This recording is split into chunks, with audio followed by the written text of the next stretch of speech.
My big beautiful Bill. All the things that you can feel. You make me feel so alive with that incredible size. My big beautiful Bill. Do you still wanna Netflix and chill? We can watch Brokeback Mountain, that movie ended in a big ass fountain. My big beautiful Bill. Riding up and down that hill. And Hillary don't have to know about us. This some presidential, confidential ass love. My big beautiful Bill. This that love that can't be killed. I wrote a special like in your name. Passing this eternal back party sun flame. And I know you're a Democrat. I'm Republican, don't give a fuck about that. We were loving like Romeo and Juliet. West Side Story, baby, let's fake all that. We're together in these Epstein files. Presidential romance is still alive. Over this party, we were dancing. They saying boys can't stop advancing. You didn't have sexual relations with that woman. I know I was with you in a White House booming. Secret Service knocking while we were coolin'. Trying to be quiet when that big bill moved in. It ain't you just feel it, it ain't suiting. You better always lie me down or we be coolin'. Hey, game stronger than a giraffe on that grueling. When you with Dino, you know that thing be drooling. Bill. You got a license for that drill. Listen, you my Billy Willie, boo. My Billy boy, whoop-dee snoop-dee, whoop. Willie, woo. Whoopie bitty, Snoopy, whoopie, woo. Billy boy, I think I love you. Whoopie woo, Snoopy Billy boo. Me up on Epstein Island, chillin' on a Epstein Island. You email me a brief so silent, but the conversation seem no private. Me up on Epstein Island, chillin' on a Epstein Island. Cause a young thing give me excitement. Hard to keep this secret quiet. The royal boy is here. He be chillin' on the pier. The weather so smooth, so nice. With a light young rum and ice. Except on the island, no fear. No judgment on the island, it's clear. When Maxwell bring a surprise, we receive the package in a small size. Meet up on Epstein Island, chillin' on a Epstein Island. You email me a brief so silent, but the conversation seem no private. Meet up on Epstein Island, chillin' on a Epstein Island. Cause a young thing give me excitement. Hard to keep this secret quiet. Me see a man in a wheelchair appear. Him with a short gal vibing right near. A statesman just come off him flight with a young thing on him left and right. There's a man a stand up at the gates. Him want come in, he can't wait. Him look very smart and wise. Foundation boy so nice. Meet up on Epstein Island, chillin' on a Epstein Island. You email me a brief so silent, but the conversation seem no private. Meet up on Epstein Island, chillin' on a Epstein Island.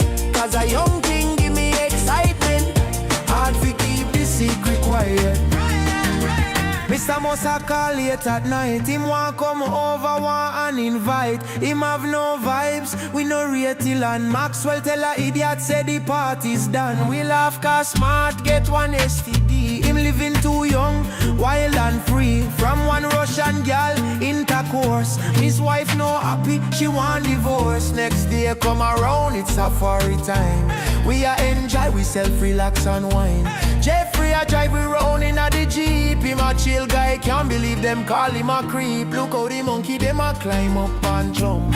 Look on them go, them a climb and jump. Epstein Island a the place we be. If you want nature and animosity, meet up on Epstein Island, chillin' on a Epstein Island. You email me a brief so silent, but the conversation seem no private. Meet up on Epstein Island, chillin' on on a Epstein Island. Cause a young thing give me excitement. Hard to keep the secret quiet. Gucci Marks generated this shit.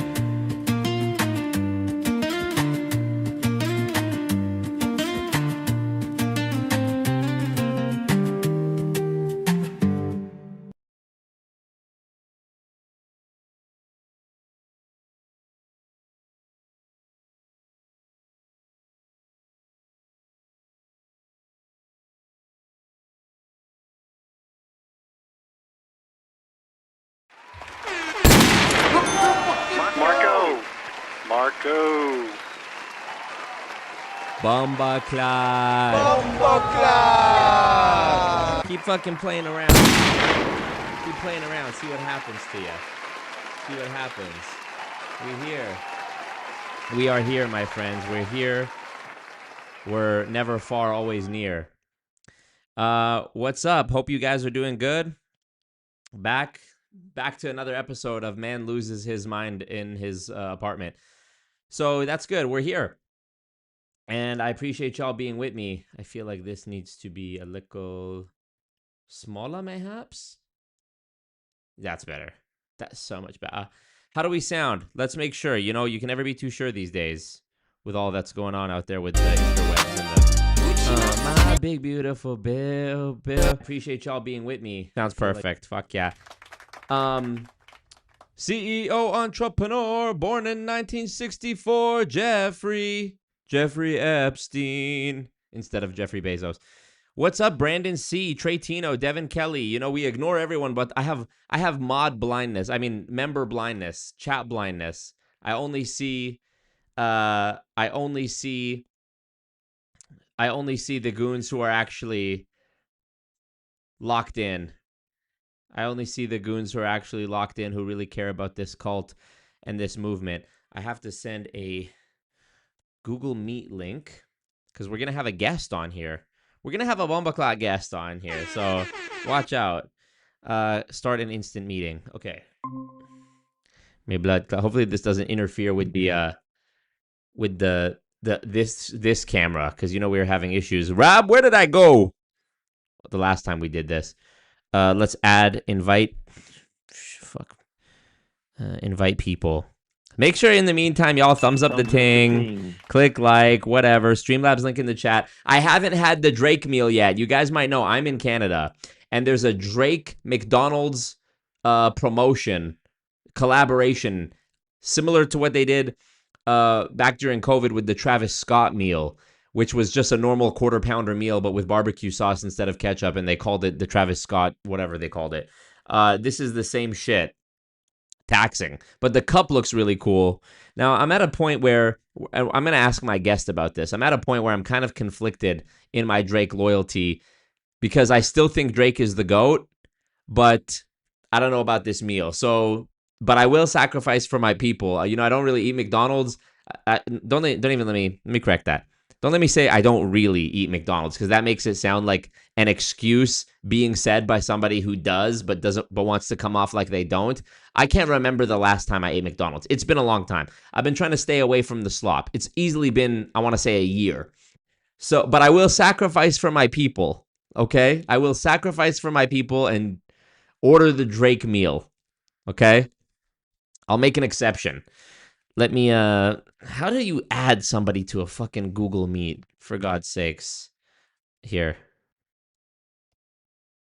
What the fuck was his email? My bad. I'm an absolute wanker. Can't believe you've done this. Patrick B. David reading an article. Okay, here. I thought so. Dot in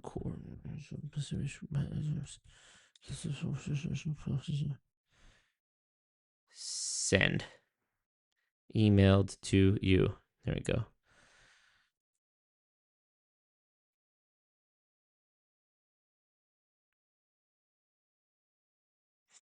All right, let's see. Inshallah he joins. Let me read what y'all talking about. We have a lot to discuss today. This is going to be a throwback to the goons of the goons of old, who know about the channel, who know about the lore, who were there for the COVID era live streams, the 2022, the 2019, the 2020, the 2021, the 2022, who saw me react to current events that were happening in the world as well as things that were happening in my life. I'm going to try to touch on some of those topics today. What up, Based If True? Let me throw a bone to some of the non-members. Based If True, Beetlejuice, you know, what up?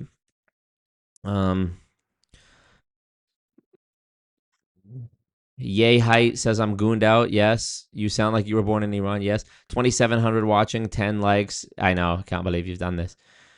Jeffrey Epsom. Drake is the goat of all goats. So true. Drake is the MLM of hip hop.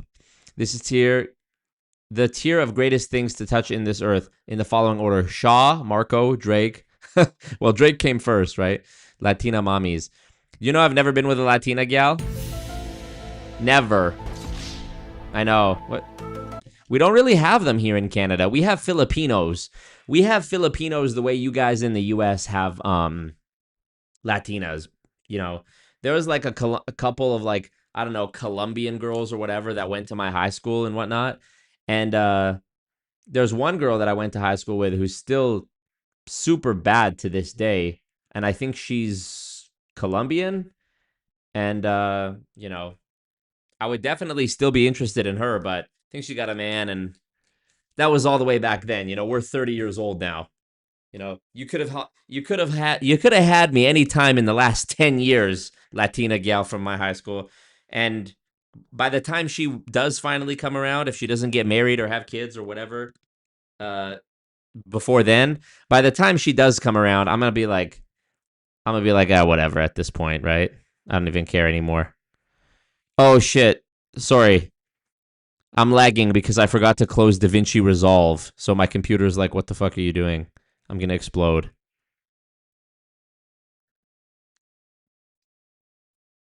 Ah, fuck. Bear with me a second here. Lag for a sec as I... Me bomba cla. Force quit. Let's close. All right. Food stabilized.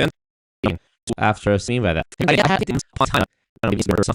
Dude, there's been so many people, some who I don't find out about until later, who were like on this path of exposing scammers and whatever, who just stopped and they fell off the earth. And it's like, I wonder if that was because of, you know, lawsuits, or, you know, maybe it was from lawsuits that they weren't able to speak about, and like to make it go away, they just stopped. I don't know. What happened to Mike Winnett? Last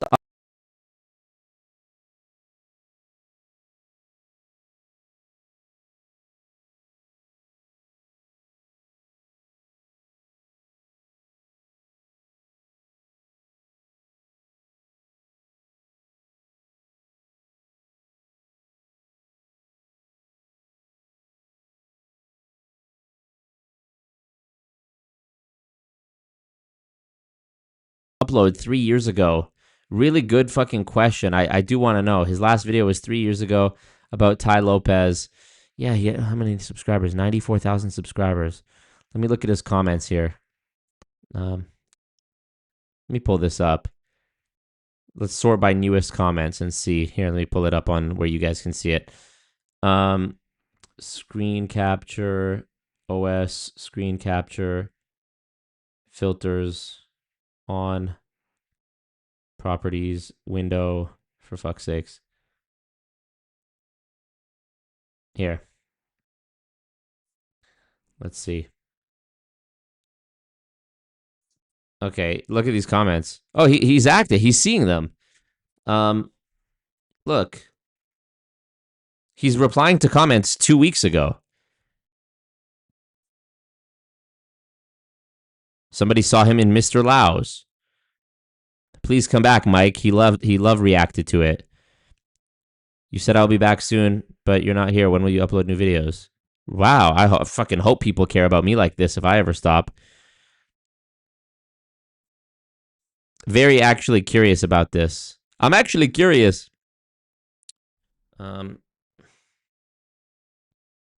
Whenever you want. Let my friend join here. There's one stupid, thick, bad Chinese gal from when I was in Thailand be out here calling my name. Ho manji, hanchu manji wangja. You know, what's that one? What's that one Chinese song that went viral on TikTok? I'm sure if I just search Chinese song, it will come up. Chinese song TikTok. It's this guy. Fuck it. It's actually, it came up right away. This is it. Yeah, hold on. Y'all can't hear this. Change the 我们 G. What's the lyrics? Our lives were destined to be full of change. Holy.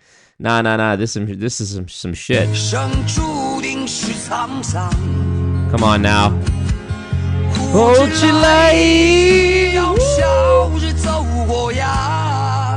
Me when I see this Chinese girl's story that the story of the Chinese girl who I met in Bangkok who's now like in Bali or something.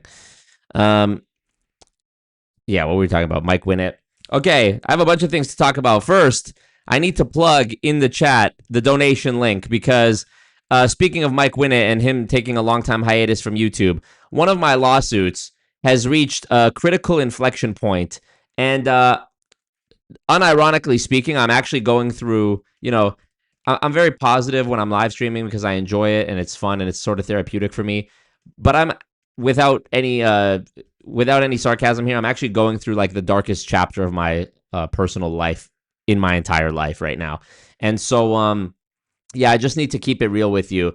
I'm under an immense amount of stress, especially financially when it comes to the lawsuit. I mean, I was talking to CoffeeZilla the other day, and we were just in agreement about how insane the civil court system is. You can't even call it the justice system because it's completely imbalanced when it comes to justice. It's completely unjustified how people with more money can just throw paper at a problem to try to, financially murder you and literally stop you from not only bury you in financial obligations, but also try to prevent you from making money. And so, yeah, I appreciate everybody's support. And your help is needed now more than ever. You may, pending a discussion with my lawyers about if it's advisable to do so or not, I may very well be launching a GoFundMe campaign here soon and dropping a video about speaking about the matters to what level I can. But it's one of these things I've been dealing with for a couple of years now, spending tens of thousands of dollars of money that I don't have. And my first instinct was not to jump to a GoFundMe or anything like that. It was to try to fight it and see if it could be resolved peacefully, privately before jumping to that. Because if I jump to a GoFundMe, then the other it might anger the other party. And so I was trying to, up until now, deal with things amicably, but it seems that that's not going to be possible. So yeah, I'm in a spot where it's like, if I get through this, I'm going to get through anything. I know that. If I get through this, I'm going to get through anything. But if I don't get through this, who knows if I get through anything ever again. So, just trying to keep putting one foot in front of the other and keep going and keep streaming, keep doing what I actually can, what's actually in my control. And I saw this thing today. Let me go to my own Instagram story here. This is something I shared on my close friends, okay? I'm going to give you a little insider thing here on my close friends. So this is what I posted on my story today.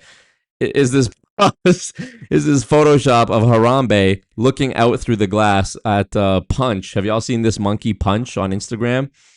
Bro, why was I shedding a tear? Is it because of how sad this is, or is it because of the stress I've been going under and now this is how I'm expressing it?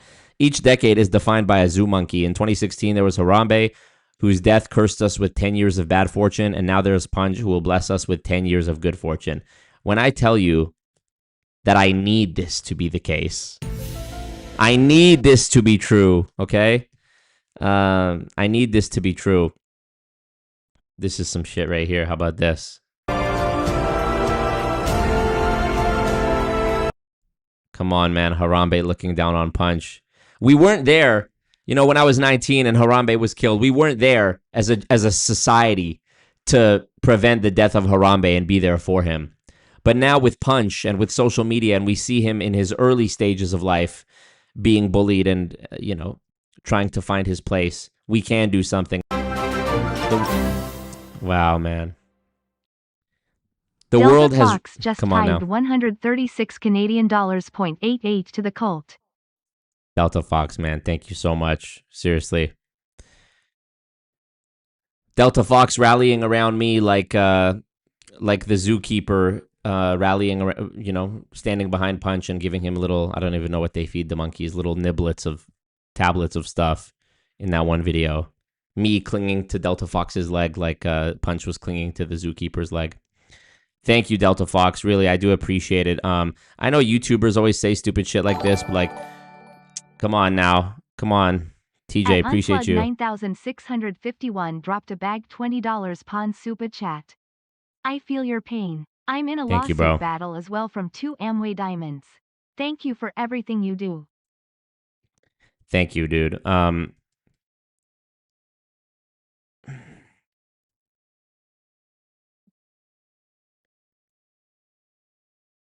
Changing the stream goal. I'm trolling. Yeah, I know YouTubers will always say like every dollar counts, but you know, I'm still a small channel. 121,000 subscribers. When did I hit 121? Should be booming kind of this last week. Okay, 121.6. I'm still a small creator. You know, I mentioned that I was talking to CoffeeZilla recently. CoffeeZilla has millions and millions of subscribers, and like even on his second channel, easily gets 1 million views on like a simple talking head video. I'm sure his bread is leagues beyond the bread that I'm making, at least from ad revenue for sure. Never mind his Patreon. Have you seen the end credits of a CoffeeZilla video? How many people's names scroll by? Even if one of those was like, each of those was like $1, I'm pretty sure the minimum for his Patreon is $5. He's good. You know, I don't want to assume because I didn't ask him about his financial situation. I never would. But just from like assumption, it's like, how much could you really, you know, let's say by some stretch of the imagination, you were spending $10K a month on legal fees. I feel like he's got that. I don't got that. I certainly don't got that. So, you know, it really does mean a lot, and it really does help. And use that Streamlabs link. Come on, Chris. Appreciate you, man. Chris donated 13 Thank you, bro. Canadian Thank dollars you. and 69 cents. Can't Thank give you. much, dude, but keep fighting the good fight. You're a legend. Yeah, the Marco is our whittle punch. So true. Thank you, Specs. Devin says these companies don't have amicable in their vocab. Straight up. You know what? I'm going to do something too as a means of incentivizing folks. First of all, use the Streamlabs link in the chat. Don't use the YouTube super chat. Flat out. Don't use it. Unless the Streamlabs doesn't work. But whoever is the biggest single bag dropper of the night, I'm going to make them a mod. It's probably been years since I made someone a mod and gave somebody that level of power to be able to like time people out and ban people. As a matter of fact, over the last couple of years, since 2023, the number of mods has only ever actually shrunk because as the channel has grown, I'm like, hey, how many people really need to be running around like able to ban each other? And there was a point when everyone was a mod in the chat, and it was like people were like accidentally tapping their phone screen and banning everybody, and it's like, okay, oh sorry, bro, my toddler got my phone and was tapping the screen and banned everyone in your chat, and then I had to go unban everyone. You know, what do you use to edit your videos? DaVinci Resolve and my laptop. So yeah, Bumbaclot is so true. Bumbaclot is accurate. So thank you. And you know, feel free if you're saving your bag for that GoFundMe, then fair enough. But I'm letting y'all know about it. The few of you that are gonna watch this live stream replay, and the few of you that are here in this live right now, I'm just letting you know about it. You know, sort of in advance, because boy, oh boy, am I in a fucked situation. That's all I can really say about that. Can't believe you've done this. Yeah, sorry, green name don't mean much to me. I'll stick to Streamlabs. Real respect. Respect, General. Respect, Monsoon Lagoon. But yeah, you know, you're used to seeing me in this office. I know you love seeing me live large in this office, but I might have to sell the whole building soon based off this lawsuit, which is not good. So, you know, doing what I can. The PHP parody was hilarious. Thank you. I don't want to be a mod, so someone please donate more. I'm here for entertainment purposes only. Well, oh, you don't want to be a mod. Okay, so Delta Fox is out of the running. So, you know, it's anybody's game right now. It's anybody's game right now. Anyone could do it. Anyone could do it. Will it be you? Maybe it will be you. I need a hero. I need a hero to save somebody tonight. He's gotta be something. He's gotta be. And I want to thank Specs for his offline donation the other day on the 19th. What was that? Thursday? Yeah. So thank you for that. I missed some comments here. Mike Winnett did just stop. He was/is a multimillionaire, so it was probably just a hobby for him. For real? Well, what was he a multimillionaire off of? Somebody tell me that. Mike Winnett. What was he doing? Founder at GNG Studios, the Recruiters Recruitment Podcast. Mike Winnett. Okay. How I created and sold a business for $8 million with no investment. Graft, not guru. Online business community for business people wanting to grow their audience, improve their marketing. Okay, so he has an actual company in business. Okay.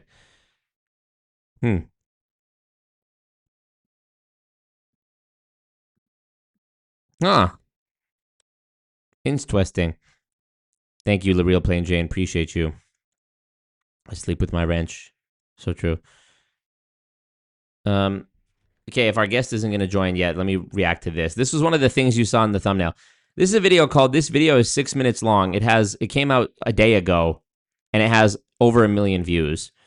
This video, from a relatively small channel, I imagine most of the subscribers have come in the last week since it was, since this video is at 1 million views. This is a very creative video because I think this guy actually has broken YouTube successfully, or at least discovered an exploit that is unique. Marco. Wow. At CScuber14 just dropped a bag $99.99 on Super Chat. Rob, please pull up this Super Chat. Rob, This pull up guy the Marcos, Super Chat. that open mouth smile. This is a Respect to your guy- content, man. I love it. You look at somebody like CScuber14, okay? $100. Make that 100 times. You got $1 million. Thank you, CScuber. CScuber, use the Streamlabs link. I might not have access to this YouTube channel much longer if this lawsuit progresses the way it's been progressing. I know I'm being vague, but yes, it really is that real. This whole YouTube channel might go away. So use the Streamlabs link because I might not even be able to access that donation that you just made, unfortunately. But thank you, CScuber. I really do appreciate that. And I'll super quadruple appreciate it if I am ever able to actually access that money.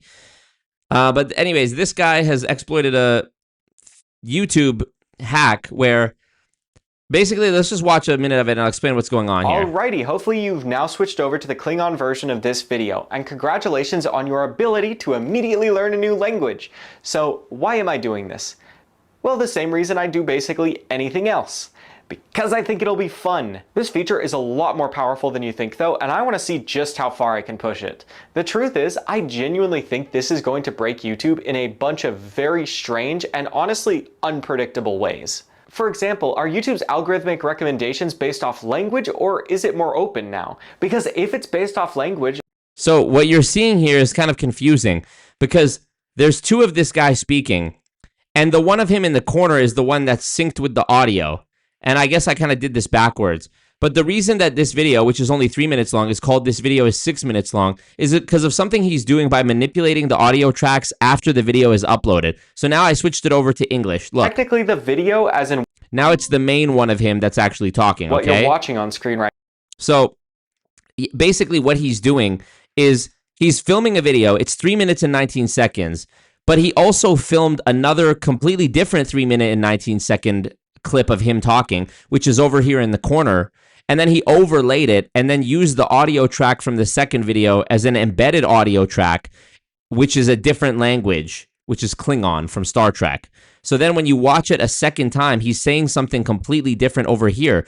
So this is sort of an interesting manipulation, because you could have technically a 1 minute video where there's a newly added audio track even years later where somebody is giving new information. Like, I can imagine Mr. Beast doing a video where he's like, in one of my old videos, I've added a new audio track that you'll have to go and find to find out what the password is for some website, and the first one to go on the website gets $100,000. Something like that.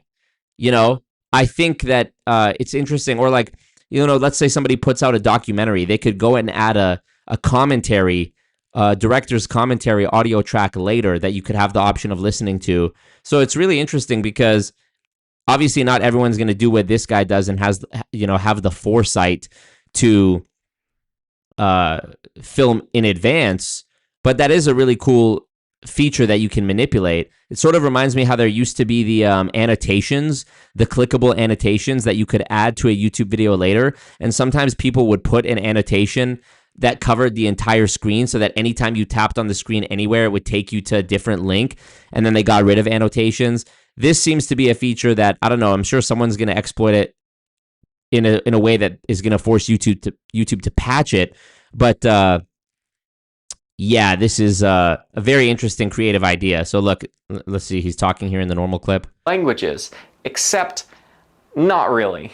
The one you're watching right now is the English section of this video, but when I'm first uploading this, there's also the Klingon section. So you could realistically run a channel and add new content to the channel without ever uploading a new video. You could just keep adding, at least in theory, new audio tracks, or deleting an old one and adding a new one. And I think that's why the viewership is so high on this, because the algorithm has been tricked. People are going and watching this 3-minute video, and then they're immediately going back to the beginning and watching it all the way through again with a different audio track. So YouTube is being told that this video has a 200% viewer retention rate, that it's so good and so compelling that people are watching the full video all the way through and then rewatching it again. Which, if you know anything about YouTube, retention is like the highest metric that YouTube considers when pushing your video out to more people. So it's no wonder to me that this video has 1.2 million views in one day. Yesterday it had, I think, half as many. But I mean, you can imagine. Okay, before we move on to more stuff, let me bring in my guest here. You know him, you love him. You saw him on the last stream we did on Wednesday. Everybody, make some noise in the chat. I know he won't be able to hear this, but make some noise in the chat for Reborn, everybody. He goes by Reborn.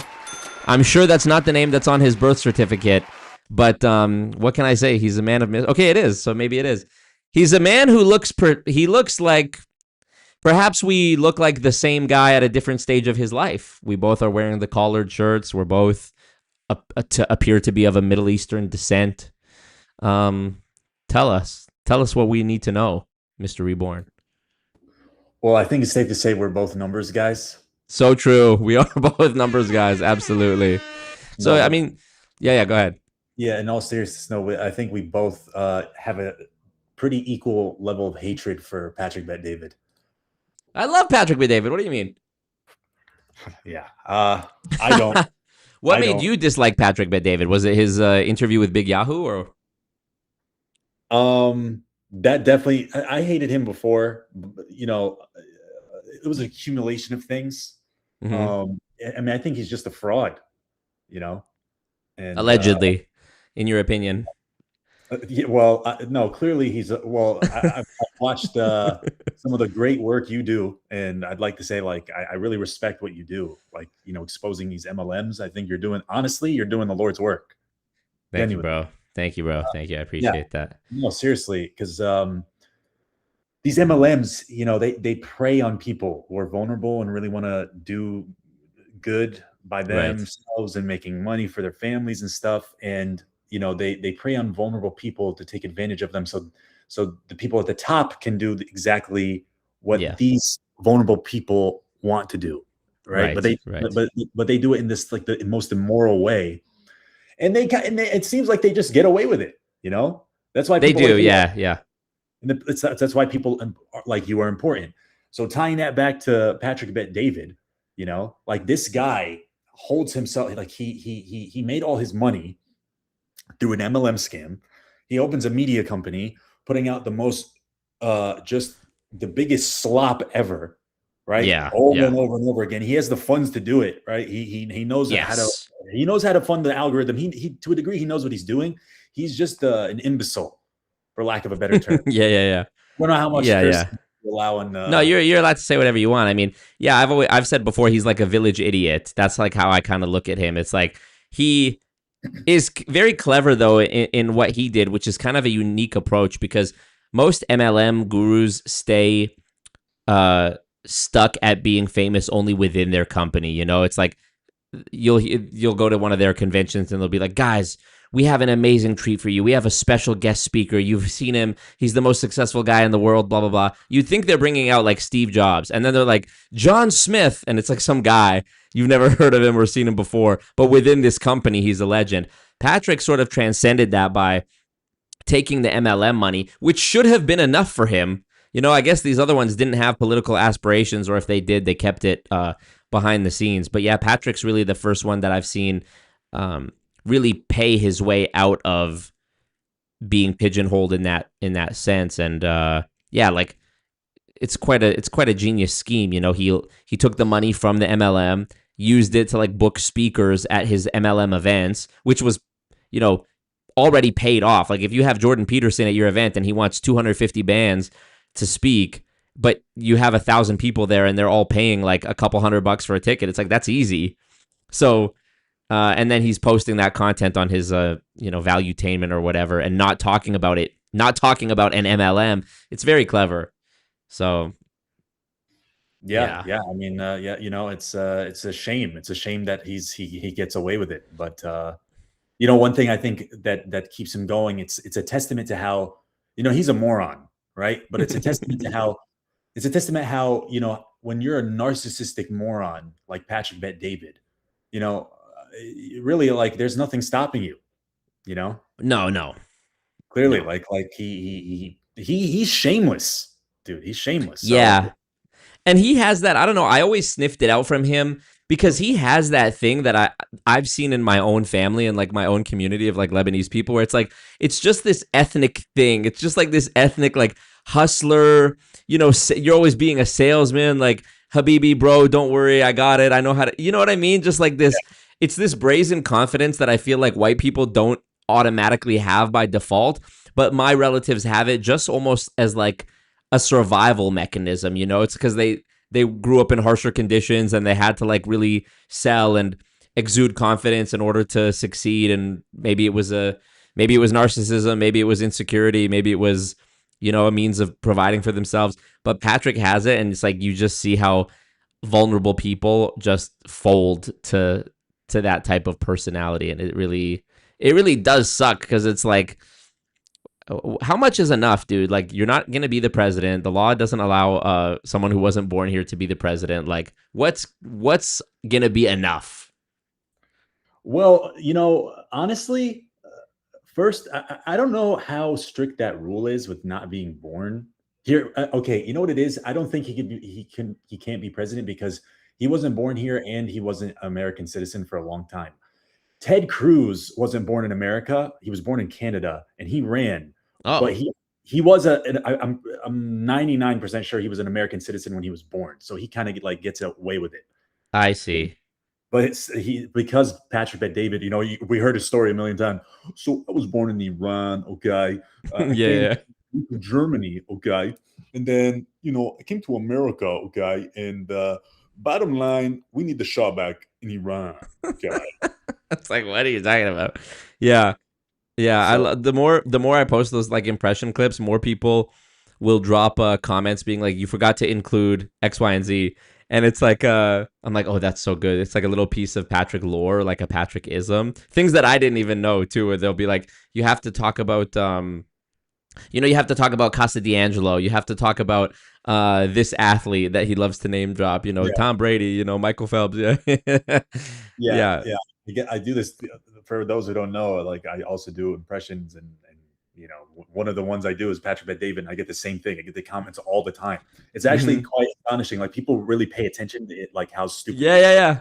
People will send me voice messages like, he does this too. Like he like something. One thing somebody pointed out to me, like, which is really a good detail. He doesn't say the word "the" when describing like an organization or a noun. He won't say he won't say like the Mossad. He'll say Mossad. Yes. FBI. So you Or got even Shaw. Even Shaw. Yeah. Like when he got mad at Adam, he's like, stop dropping that bombs, okay? If guest says it, guest says it. Yeah. Right? You mean if the guest? He sounds so dumb. You sound like, I don't know why. It's like you've been in this country, or at least in an English speaking country, for so long. Why are you still talking like that? And what even is his accent? It's like a New Jersey Italian had a stroke. Yeah. I think when I interview Sammy the Bull Gravano, I think it got to his head. I don't know. When he interviewed Mikey Francesi and Sammy the Bull Gravano, it changes a man. Yeah, I don't know. Maybe but it's the size of his nostrils, like too much oxygen. Yeah. I think my ability is really in the mannerisms. I'm a very observant person, so there's people who, like, I don't necessarily do a good impression of them, like sounding like them, but I think I could do like for example, my niece has one stuffed animal that I do an impression of. And obviously a stuffed animal doesn't say anything, but it's just the face, it's just like the face of the stuffed animal. Or like I'll do a face of one of my relatives that it's like, this is my grandma face, or this is my dad face. And it's like, I don't know, it's just a mannerism thing. So with Patrick, I think that's my strength, is just like the, he has a few. Trump, it's like the head forward and the posture is really poor. And then he does he has this. And he has he has like this, where he's like going like that, goes like that, and then he'll also do like his dance, of course, and it's always like the shoulders, like, we're looking at it, we're looking so strongly, it's so tremendous what we're doing. He'll do that. Patrick is quite easy as well, where he's like, he's got this one, and he's got like this one where he's like plugging something in or jerking something off. Yeah. It's like, I don't know. He's like climbing an MLM ladder. Yeah, exactly. Sneeko reacted to your impression. I shouldn't say reacted, really. It was kind of passive, but he played it on his stream. Somebody in his Discord had posted it, and I saw a clip of that. Yeah, that was pretty dope. I'm glad, because you're the first one who sent that to me. That was pretty cool to watch. And he that was. I haven't seen him react to other people's impressions of Patrick Bet David, because he doesn't like Patrick Bet David either. Which I if you don't like Patrick Bet David, I like, it's like the enemy of my enemy is my friend. Like, I could relate. Like, I feel like you're in a moral position to take to not like him. Yeah, I honestly have to give myself big ups for even starting the awakening of Patrick Bet David, because it was like CoffeeZilla did a thing about him, and then had like a debate with him where he was all over the map. And then there was like a couple years where nobody was really checking Patrick Bet David or talking about him. And then in 2024, I put out a video about his MLM scheme and explaining actually like how it works and what it is.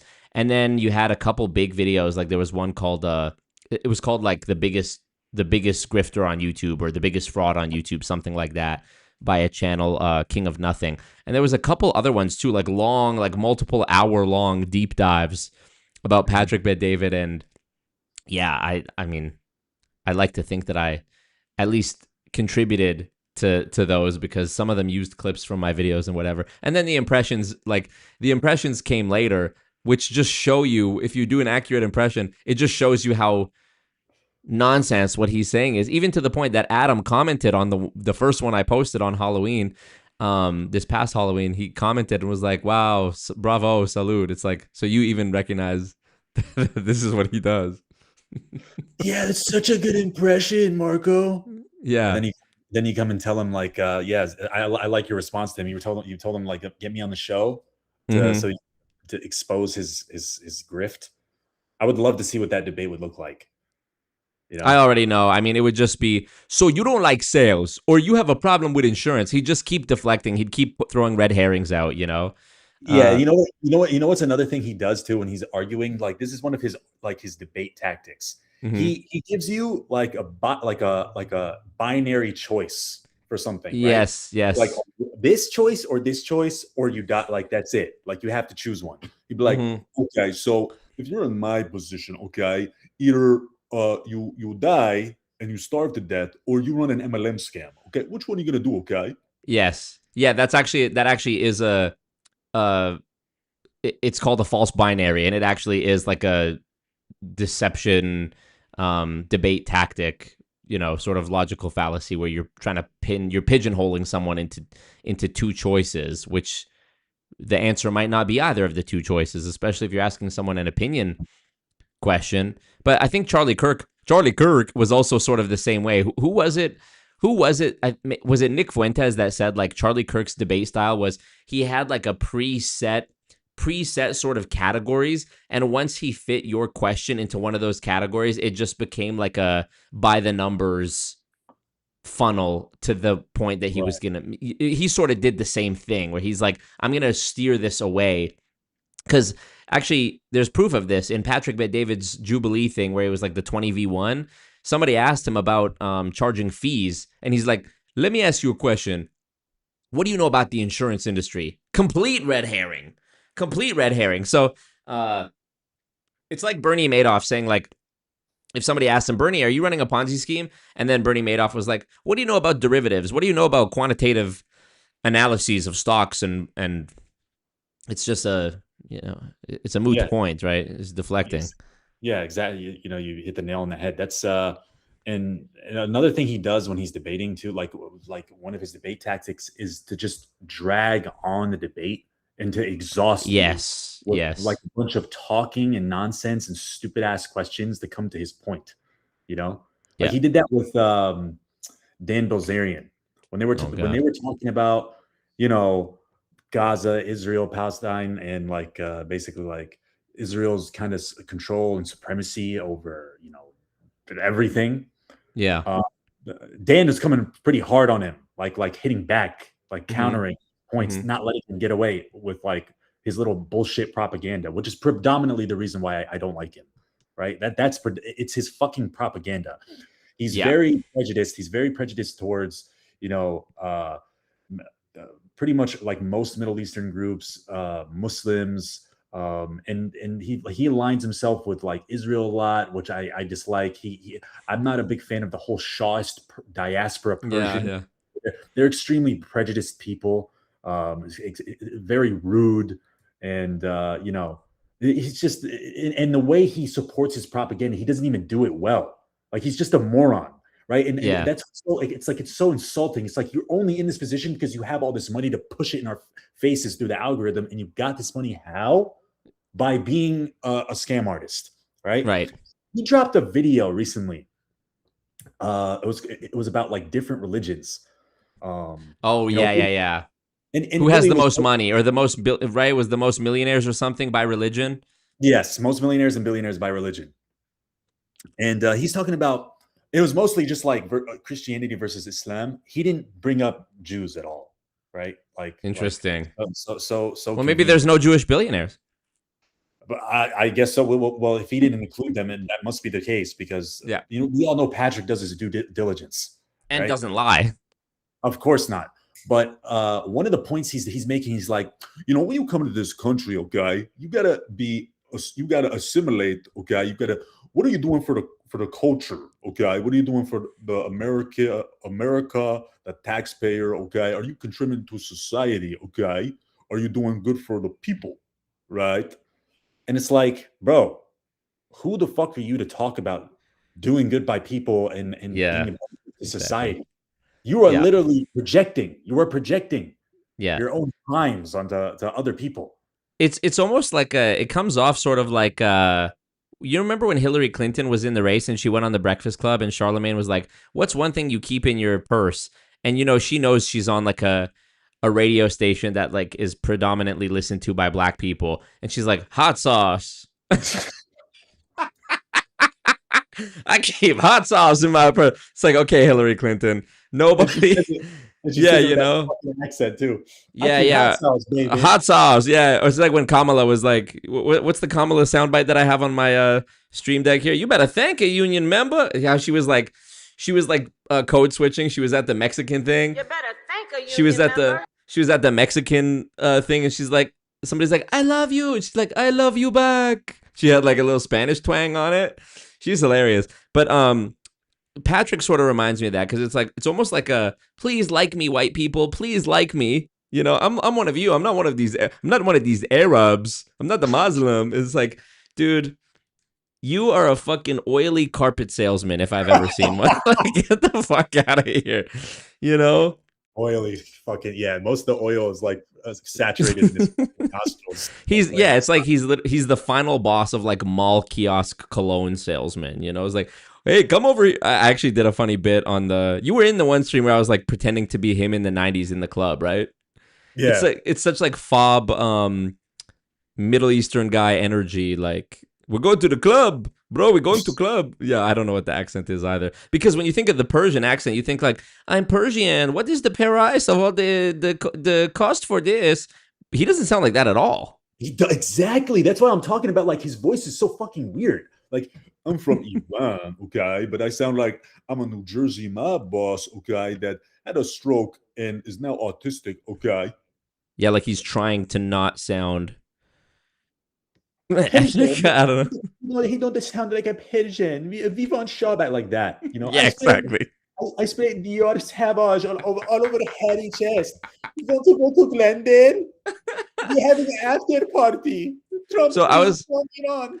I was actually just in Glendale a few weeks ago, maybe a month ago, and I went on this fucking. I was at Erewhon the night before, like this expensive grocery store. I was with a friend of mine down there. Shout out to David, one of the goons. And we went to this Erewhon and we're walking around, and it's like sort of a strip mall, not a strip mall, but it's like an open shopping area type of thing where there's like restaurants and the Erewhon and the, you know, Atlo Yoga and whatever. And this one guy comes up to me and he's like, bro, you're the guy that does the Patrick Bet David thing, right? And I'm like, yeah. He's like, I'm talking to him. He's also he's Armenian, right? And his name was Vacha. Shout out to Vacha if you're watching this. And he was telling me about it. He's like, yeah, that guy's such a fucking dickhead.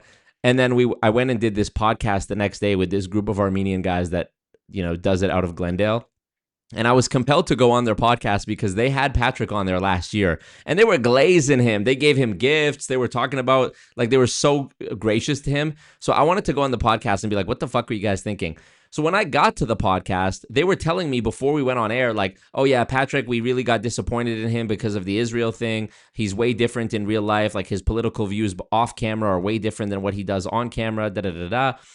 And then, unfortunately, we didn't even get to talk about that on the podcast because the one co-host at the very beginning was like, as soon as I said, like, my background, he's like, well, I just want you to know you're wrong. World Financial Group isn't a scam, and you're wrong to call all these things pyramid schemes and this and that. And I was in that company for 2 years, and I had my own MLM. And it was like the whole thing just devolved. The next 2 hours was just him yelling at me about how wrong I was about MLMs and me laughing at him and, you know, trying to explain to a guy old enough to be my father why multi-level marketing is a scam. So, but yeah, I sort of went off on a tangent there. But yeah, Patrick, you do not sound like any of the Armenians or Iranians or what even is Assyrian? Does anyone know? Like, yeah, I've never.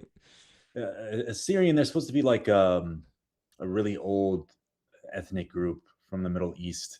They're, like not Syrians though. They're not Syrian. No. They're Assyrian. They're Assyrian, right? And they're predominantly Christian, and they're spread out through Iraq, Iran, probably some in Armenia. They're very similar to Armenians.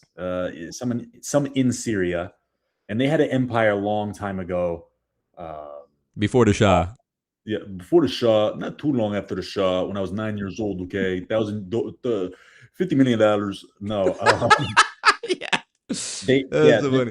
they're a Christian minority basically. They don't have a country per se, but yeah, you know, And to add on to that, it's interesting because I have not seen like one Assyrian or Armenian person defend him in my comments. They always come in the comments and they're always like, I'm so embarrassed that he's Armenian, or I'm so embarrassed he's Assyrian. Yeah. He's Dude, such an embarrassment. sometimes I feel bad for Adam actually, because Patrick is the biggest waffler and like drones on and on and on. But he'll get mad at Adam for taking too long, which Adam also does take too long. But it's like he's the Pat calling the kettle black, you know? Well, I mean, there can only be one numbers guy, right? That's so true. That's so true. When this is Sorry, the last one when Andrew Tate was on doing the apology tour, the first stop of the apology tour for the Club Accost. He's like, Adam, get to the point. This is not home team. This is Tate. And it's like, it's like, what? It's like, this is Tate. It's like, he's like trying to let Andrew talk. It's just so bad. Funny enough, you mentioned about how bad his propaganda attempts are and how he's just a moron. I think the best moment that highlights this, that people always talk about in my comments, is, ironically, it comes from Piers Morgan, who usually struggles to make a good point at all and is almost always just being a contrarian just for the sake of trying to get a reaction out of people. Exactly. But when he was grilling Patrick about his criticism of the U.S. giving money to Ukraine, and then Piers said bluntly, well, then what about Israel? And then Patrick just like sort of choked. He wasn't expecting this. Oh, how much are we giving to Israel? It's like way more than they've given historically to Ukraine. And then he tried to be like, he did a bunch of this, he did a bunch of that, Right. and then just tried to move on from it. And it's like, yeah, this guy is actually genuinely an idiot. Yeah, definitely. That's like one of the highlight clips of why I dislike him, and proves how much of a fucking dumbass he is. He starts the clip. For those who haven't seen it, he's like, so we got to take care of America first, okay? We got to take care of the border, okay? Because Ukraine, we can't worry about Ukraine. That's not our problem, okay? We got to take care of America first, okay? As in Piers Morgan tells him, okay, so why do we stop giving money to Israel? It's like, how much money are we giving to Israel? Okay, go ahead, tell me, how much money are we giving to Israel? And he's like, billions, like it's Billions of dollars. Yeah, he's like, well, how not the same amount of Ukraine? He's like, well, it's the same principle, isn't it? That's Piers Morgan's exact quote.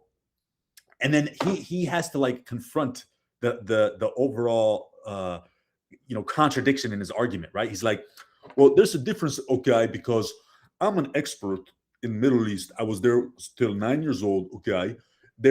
And then he said this, right? He used the word, it's not even a word. He goes, where Israel is strikingly an ally in Middle East, okay? He said strikingly. I swear to God, I want you to pull it up so we can watch it. Okay, I will pull it up. Yeah, I will. He said strikingly. Have you ever heard that word before? It's a word that is used. You don't know it because, frankly, you're stupid. But this is something that a lot of people know it. Here, let me open the window. Hold on a second. I'll open it. 1 second. PBD, Piers Morgan, Israel. Let me pull her up. And he's such a dumbass too, because like his argument that he gives at the end still doesn't make sense too, because he's talking about how like Israel's an ally in the Middle East as if they're the only ally. They're like as if America allies. Okay, here. Are you seeing it? Are you able to see it? Yeah. I'm able to see it. Okay, I gotta full screen this. I gotta lower this. I gotta show my screen anyway. Okay, here we go. Let's see if we can see this and hear this. Supposed to be a grandmaster. Your number one move should be protect your border, not Ukraine. If you're saying let's worry about Ukraine, maybe it's number 9 on the list. It ain't number 1 above the border. That is the most ludicrous argument I would ever make. Well, let me ask you this. We have to take care of America let me ask you this. Then we take care of everybody else. Why should America be supporting Israel then? That's thousands of miles away. How much money are we giving to Israel? Billions. How much money are we giving it? Yeah, you might not, it might be something because of, like, I'm routing it through. I'm like streaming it as well. So hold on, you're not hearing it? No. I personally absolutely can't hear it, but that's because I'm on the stream. Don't. Fuck yeah. Okay, that would be why. So yeah, I mean, here already, it's like when you're so confident and when you raise your hand in class and you're so confident, you end up being wrong. So yeah, Piers says, what about Israel? Pat says, how much are we giving to Israel? Piers answers billions, and then Pat repeats, no, how much are we giving? I'm curious. It's like, he just told you. You're not gonna fool the audience here by just repeating the same question again, buddy. So here, let me. He what? He changed the goalpost immediately. Oh yeah, of course, moving the goalpost like, classic. Israel, I'm curious. Go ahead. I'm Okay, I'm curious. playing Go ahead. it. Oh, Are we sending troops over there? Are we sending missiles Are we sending troops? Are we sending missiles? Yes, and yes. over there? No, but how you much are- money are we giving to America Israel? I know does the spend- dome we've given it since 1945. America I think $10 billion spent- we've given to them. $3 billion is towards the dome. Yeah. How much money are we giving them? billions of dollars. Not comparable to what we've given to Ukraine in 12 months. 24 months? But isn't No the- way. Isn't the Not principle, even close. Isn't the principle the same? You're doing it to help them defend themselves. No, it's not. The part with Israel is slightly. Strikingly, yeah, you're right. The part with Israel, I think he's trying to say starkly different or strikingly. It would have to be one of those. Different because it's both strategic, because there's only one country in Israel that has historically always been pro-America and has been an ally in the Middle East, and that's Israel. Iran's not been the case since the Shah, right? Saudi Arabia now with MBS, he's trying to work. See, he's just going off on a whole nother thing now. He's just going off, oh, the Shah. Shut the fuck up. You're muted. There you go. Hear me? Yeah. It was Frank Sinatra that was forming the Shah, okay, from Iran, okay. Iran was the Saudi Arabia, Dubai, okay. I'm an expert, okay, in Middle East, okay, because I lived there till I was 2 months old, okay. Yeah, it's really something. It just defies explanation. It's like how anyone. It really makes me lose hope for maybe not humanity at large, but for sure for America, because it's like Patrick, Trump, these guys are both examples of how if you just say anything with enough confidence and always double and triple down on it, you will convince a large contingent of people, even if it's like been proven wrong or been proven flawed endlessly.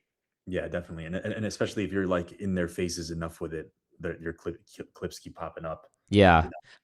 To me, the moment for Trump, I was just thinking about this today. Yesterday, actually, we're having dinner.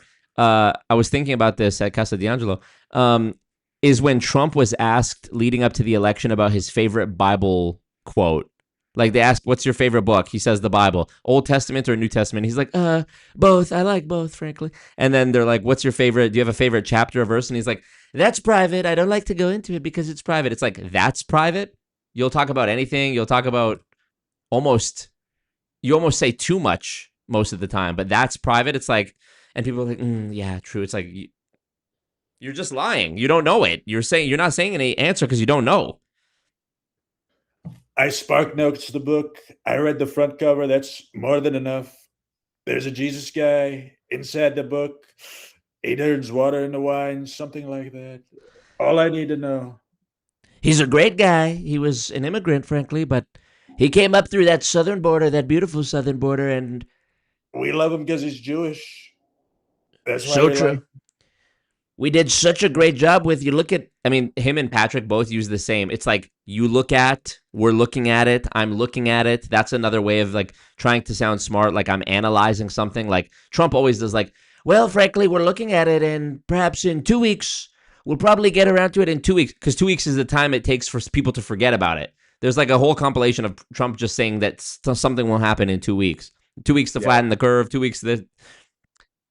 And he's very vague too, Donald Trump. So like when he has like a plan or he's trying to like negotiate something. Like I remember talking about like getting TikTok back. Oh yeah. People were asking him like, "Are you gonna get TikTok back or not?" He's like, "We're gonna take a look at TikTok." Yeah. It's like, what does that mean? What the fuck does that? Yeah, exactly. Like you're being so vague, and I think it's because he's always in the middle of like a negotiating scheme with someone else, right, or some other group. So he doesn't like want to give his hand away. He likes. I think like, making the opposite end of the negotiating table think that there's like some type of pressure they have to be under, or just, he has some plan that he doesn't want them to Yeah, know. yeah, yeah. He's just like always like, all over the place. Yeah. And also another one that was really clever that he did leading up to the election when he went on all these podcasts is people would ask them, like, I think it was the Nelk boys. They asked, like, what would you do about this issue? And he was like, or no, the question was like, what's your piece of advice for this issue? Or what would you do for this issue? And his answer was just like, vote for Trump. Vote for Donald Trump. And it's like, vote for me first, then we'll see. But anyways, moving away from Patrick and Trump and whatever else, let's get back to you. So I wanted to ask you, I'm actually curious, when you were younger, did you do impressions and that's how you knew that you were good at doing impressions? Were you always doing it as a kid? I was, yeah. I think just it comes from, I'm the youngest in my family, and they typically say the youngest is like, they get the least attention. Right. Historically, that's just like statistics. So Wait, no. The youngest gets the least attention? Nah, you're bugging. No. People have differences of opinion, but I think it's based on like if you look at like how many photo albums comparison to down the list of children. Right. Like those things, kind of change. In some people's families, I guess like the youngest is like, they baby him or some shit like that. I don't know. But if you look at a lot of actors or comedians, typically they're like the youngest in their family, Oh, okay. That's like that's a typical trait that you see. So typically, it's a gain that to compensate for that, desire for attention. They try to be, they have to attract attention somehow, which is one way is being funny. You know? And I was like a class clown growing up, et cetera, et cetera. But, one thing was the impressions. I remember the first impression I did was I did an impression of Boomhauer from King of the Hill. I don't know if anybody is. Have you watched King of the Hill before? I haven't watched the show, but I've seen clips and I know the characters. Yeah. I just remember doing an impression of, and it's this guy, like he doesn't really say much. He's like, dang mac and cheese, man. Dang. If you watch the show, that that's how he talks. And I just remember doing it with one of my classmates, and he's like, man, that's so cool. Like that's so funny. And as I got older, I remember when I was like in the 7th grade, I started doing more of them. Like I would just see somebody and I would just try to impersonate them. And me and that same friend actually, like when I was in the 7th grade, we started like prank calling like Pizza Huts and other fast food places. I used to love prank calling. And I would do like impressions of like certain races. Like I'd do it like a Chinese person or like a black lady or like a white supremacist or something or some shit like that to like scare the shit out of them, like to just piss them off or drive them nuts. Do you remember Onage pranks? Yeah. Yeah, he's Lebanese, isn't he? I think he might be Egyptian. He's Egyptian. You're right. He is Egyptian. Yeah, he was the GOAT, bro. Back when I was in like junior high. Damn. He was the GOAT. Dude, I think there's something about like Arabs or some shit like that were like good at impressions. I swear to God. There's this battle rapper. Disaster. Disaster, buddy, I will teach you a full course about Disaster, but go on. Dude, I love Disaster. Yeah. I did like an Instagram live with him once. Like, really? That's so cool. Yeah. Was it from one of your impressions that he found you or what? No, he was just like taking people up. But I did a BB impression. He laughed his ass off. Yes. It was so funny. He's great at impressions. If you notice, he's really good at them. He is. It's so crazy you mentioned Disaster because I haven't heard anybody, like nobody I would talk to knows about Disaster, but I grew up like before I was doing YouTube, I was like doing music and I used to work at like a recording studio and make beats and have music videos and shit like that. And so I used to watch all the battles, Disaster especially, because his were always like an event, he always had like a theme. He was always doing a character. I don't know if you've seen him versus Jonai. There's this guy who was coming up named Jonai. Yeah, I think about Jonai all the time. I've never seen somebody like just disappear after getting bodied in a battle rap. It was just crazy. Disaster versus DNA, also a classic. Another classic. Iron Solomon, Disaster versus Iron Solomon, because it was like a bunch of because Iron Solomon is Jewish and Disaster is Arab. That was a good one too. That was a really good one. He also did a battle against Dumbfounded, who's Korean. So he had That was one. Fuck, I'm trying to remember some of the bars from that one because there's one scheme that he did from that dumbfounded one that was just crazy. I can't remember it off the top of my head, but sometimes these old battle bars that I heard years ago pop into my head, or I'll go back just for nostalgia's sake and watch it. But dude, battle rap is such a rabbit hole because you'll watch a battle and someone will say something you don't know what they're talking about because it's a reference to another battle, and then you have to go back and watch another battle, and then before you know it, you have to watch like 300 battles just to even catch the reference that someone made in like the present day. Yeah, there's a lot of context. A lot of context is needed. Hugely. But yes, maybe it is an Arab thing being able to do impressions because even since I was a kid, I was doing impressions of different characters or like, I don't know, I just randomly to this day do voices of random people. So when did you start posting? Because I think the first thing I saw of yours was probably I think it was maybe last year, like a Netanyahu, why are you regulated? I think that might have been the first one. Yeah, that blew up that's my biggest video on TikTok. And what's your TikTok? What's your TikTok so people can follow it? My TikTok is reborn.vid. And Instagram too? My Instagram is reborn.vids with an S. So okay, gotcha. Thing. That one has yeah, somebody took vids. Okay, go follow it.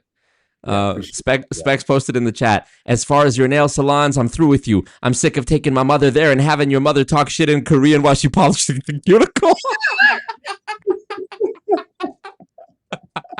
So class. And then in that signature disaster like passion, you know, I'm through with you. Sick of taking my mother there and having your mother talk shit about it in Korean while she polished the cuticle.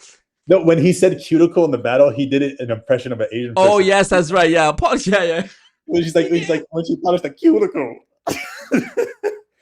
Oh man, he shaved his head bald for that battle. That he and was that the one where he was dressed like a monk? Yeah, and he has his head shaved. What a legend! What a legend! Yeah, disaster. There was one where it's like he was making fun of Jonai. He was doing an impression of Jonai, and he's like, "When the rules are fine, I choose the spine." No way, you know about that? Disaster. It makes no way. I make me lose my mind. Yeah. I can't believe there's no way you know about when the rules are fine. I choose the spine. That was like I watched that battle like fucking 20 times. That was like an inside joke with me and a friend of mine for years. When the rules are fine, I choose the spine. I never really understood it though. Like, was that a reference to something? It was just a reference to like the way Jonai would set up his rhyme schemes. You know what I mean? Where like he had to rhyme every syllable. Like rules are fine, choose the spine. You know, but that's so fucking funny. Nobody watching this will get these. Maybe Specs, but no, I feel like nobody watching this will get these references. Oh yeah, look at the new comment. MK says, "I'm not Disaster or Jonai. I'm the two combined." I take some of your eyes and take some of mine. I do it like your eyebrows used to be infused the line. Oh my god, that was a fucking classic. Oh my god, no way you know about this. This is crazy. I think I could probably like fucking rap that whole verse. That's insane. Have you ever seen yeah? I'm a huge battle rap fan. That's crazy. Like I'm like I love battle rap. That shit speaks to me a little bit. I can't. It's like you know. It's funny. Have you seen? No, sorry. Go ahead. You're Lebanese. I'm Palestinian. Which, for those who don't know, like they're right next to each other. Basically the same people, and the history is very similar. In Lebanon and Palestine, there's something called zejel, right? I don't know if you know this, but okay. Zejel is like where people like for hundreds of years would get in a circle and they would be like poets and they'd say things to each other like freestyling disrespectfully.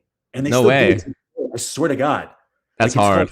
They do it in Palestine like they'll say like something like Mukhek min Taiwan, and they're like clapping the whole time like your brain is from Taiwan, which is like such a like diss. But it's a diss. Right. So it's like that shit so Disaster says he comes from like a line of people that do that, and he's Druze too. Oh, is he really? That's crazy. Yeah. I didn't know that. He's Druze. Maybe I'm related. I don't know, but you know, that's I don't know that whole battle rap is like it's like stand-up comedy being a like a play, like being in a Right. play, acting all in one. Like it's incredible. That's true. He did an Arabic battle in Arabic as well, didn't he? Bunch of battles in Arabic in the Middle Yeah. East. He's a legend. And then he was in that Eminem movie that nobody watched, the Yeah, that Bodied shit was movie. Yeah. But he's great. Have you seen? This is one of my favorite battles ever. Really, just the one round. Big T versus Roan. Have you seen this battle? Roan is like the skinny white guy who always had like the self-deprecating jokes. Big T was this fat guy, aka Mr. Bublaka, where he would always make. Yeah, he would make gun sounds. That was like his thing, where he'd be like, "I'll run up on you with the shalaka, boom. I grab the flume, flume." Like he was rhyming. Like his bars were just sounds, which was so corny. But he did a battle with this dude Roan, and Roan's third verse is all about how Big T is fat, but it's the most like scathing it's the most scathing takedown and like character assassination of someone based off them being fat that you've ever seen. It's marvelous. You got to go watch it. No. Yeah, I definitely will. I'm gonna check that out. Big T versus Rowan. Open that in another tab. What fuck? I was gonna ask you something else too, but then we talked about a million things. You asked me like when I started posting on TikTok or Yeah. So I mean, I started posting. I've been posting since 2024, but I started gaining traction once I started doing Netanyahu impressions. Right. I started doing that in like the first one that started gaining traction was like October 2024, about a year after October 7th. And 7th of October. Do you remember 7th of October? You know, I never did BB impressions, but like that whole thing just inspired me to start doing them. Right. What was your content before then? Were you doing impressions, just not of BB, or okay? Yeah, no, just of different people. Got it. Just of like other people, but like I wasn't that consistent. I wasn't posting like crazy. It took a while to get like traction, but the BB ones started picking up, and then I started doing others, and yeah, I mean now I'm posting pretty consistently. I'm on Instagram, TikTok, and just like I do a lot of political satire. I'm like politically driven. Politics interests me. Yeah, but like celebrities too, like what the bullshit they're getting into, like this whole Epstein debacle is like just like fascinating to me. Yep. It's hilarious. It's bringing out all the anti-Semites. Yeah, well, it's obvious that Epstein, he's working for the Qataris. He's a Muslim. He's Russian. Yeah. He's a Muslim. Yeah, Epstein, most Muslim name I've ever heard. But so, how did you come up with the name Reborn? Did you not use your real name because Big Yahoo is watching, or?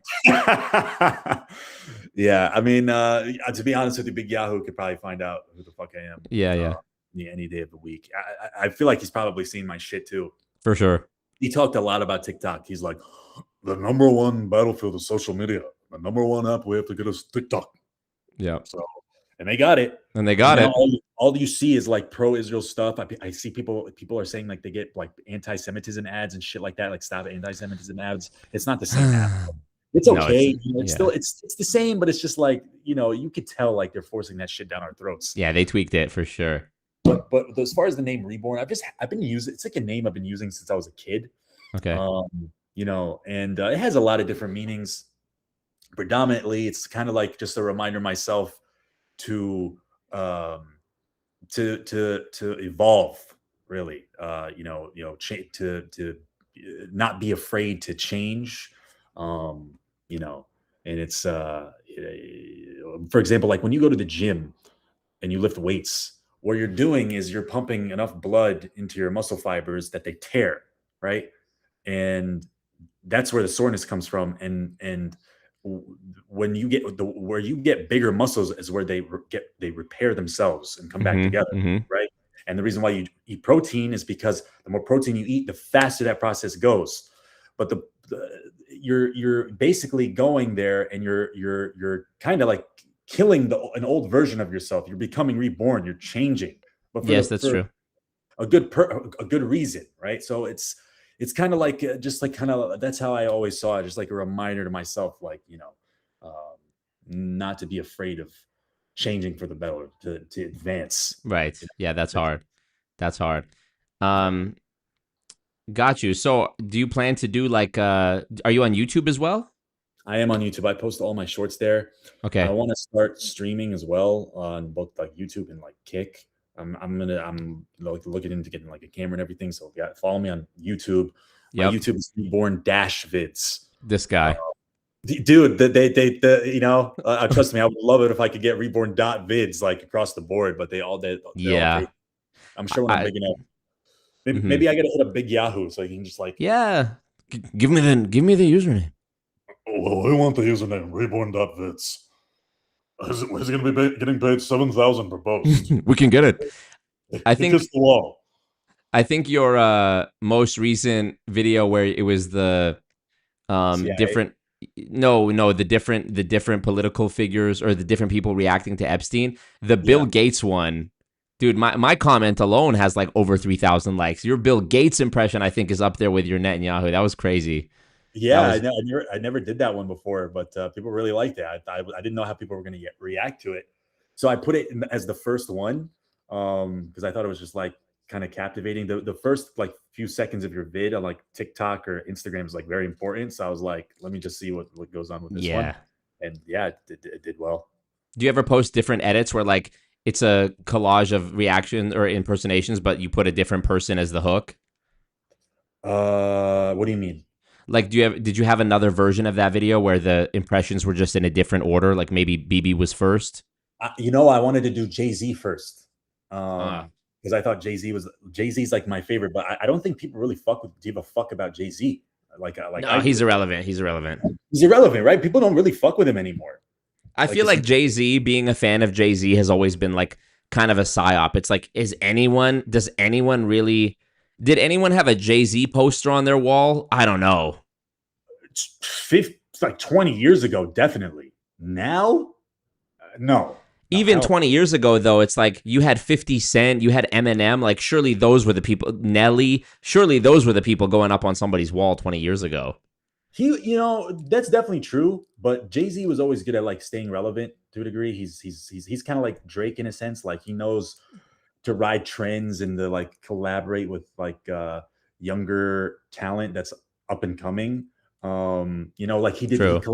he collabed with Linkin Park. Those songs did crazy numbers. And he has that one Indian shit. Right. Young ho. Yeah, he honestly though, he killed that shit. He did. Yeah, know? hey bro, throw on that new Jay-Z album. Said no one ever. Yeah, true. Speaking of Drake, my delivery driver with my Drake meal is almost here from McDonald's. There it is. Somebody just donated $100. They say Pageant just tithed 136 Okay, what do they say? Canadian dollars .88 to Casa the poll. D'Angelo voucher. Casa D'Angelo. Hope you can go with Vinny, Adam, Tom. Hold on. Somebody donated $150 billion and said Casa D'Angelo voucher. Hope you can go with Vinny, Adam, Tom, and have some high-level conversations. Thank you. Thank you, Hagin. I hope I'm saying that right. Hagin. Appreciate you. I said if we got $100, I would go and I would order the Drake meal because here in Canada there's like this. They did the Travis Scott meal. Mm-hmm. They're doing a Drake meal, and they actually just dropped it off. So you know what? I'm gonna let you be the host for a minute while I go and grab this. Right. I have to go through many layers of locked doors with armed guards and cameras because I'm in a compound. I'm a very famous celebrity. I gotta watch out for the MLMs and Yahoo. I got up. So it might take a minute. It might take a minute, but I don't know if you have the chat open in another screen, but you are in charge until I'm back. So everybody, be good. All right. No, everybody, we're all going to drop down and do 25 push-ups. No, I'm joking. No, but yeah. As far as MLMs go, with a scammer like Patrick Bet David, they with someone like that, when they have no shame, it's like people like us, like me and Marco, we have to make fun of these people, right? So, I got $20 billion, $30 billion going to, my MLM. And it's not a scam, okay? You don't know anything about insurance, okay? But only the Shah of Iran, okay, would be a great candidate, okay, to be a part of my insurance. This is why in Iran, when I was there 9 years ago, okay, everything was under control. We had Burger King under the Shah, okay? No McDonald's meal, okay? Big Mac, Drake would have performed in Iran. He wouldn't be going to Dubai, Saudi Arabia. I like what the king of Saudi Arabia is doing. He's like Iran, okay? But also, my nostrils are doubling in size if you look the longer you look at it, okay? Okay, I'm back.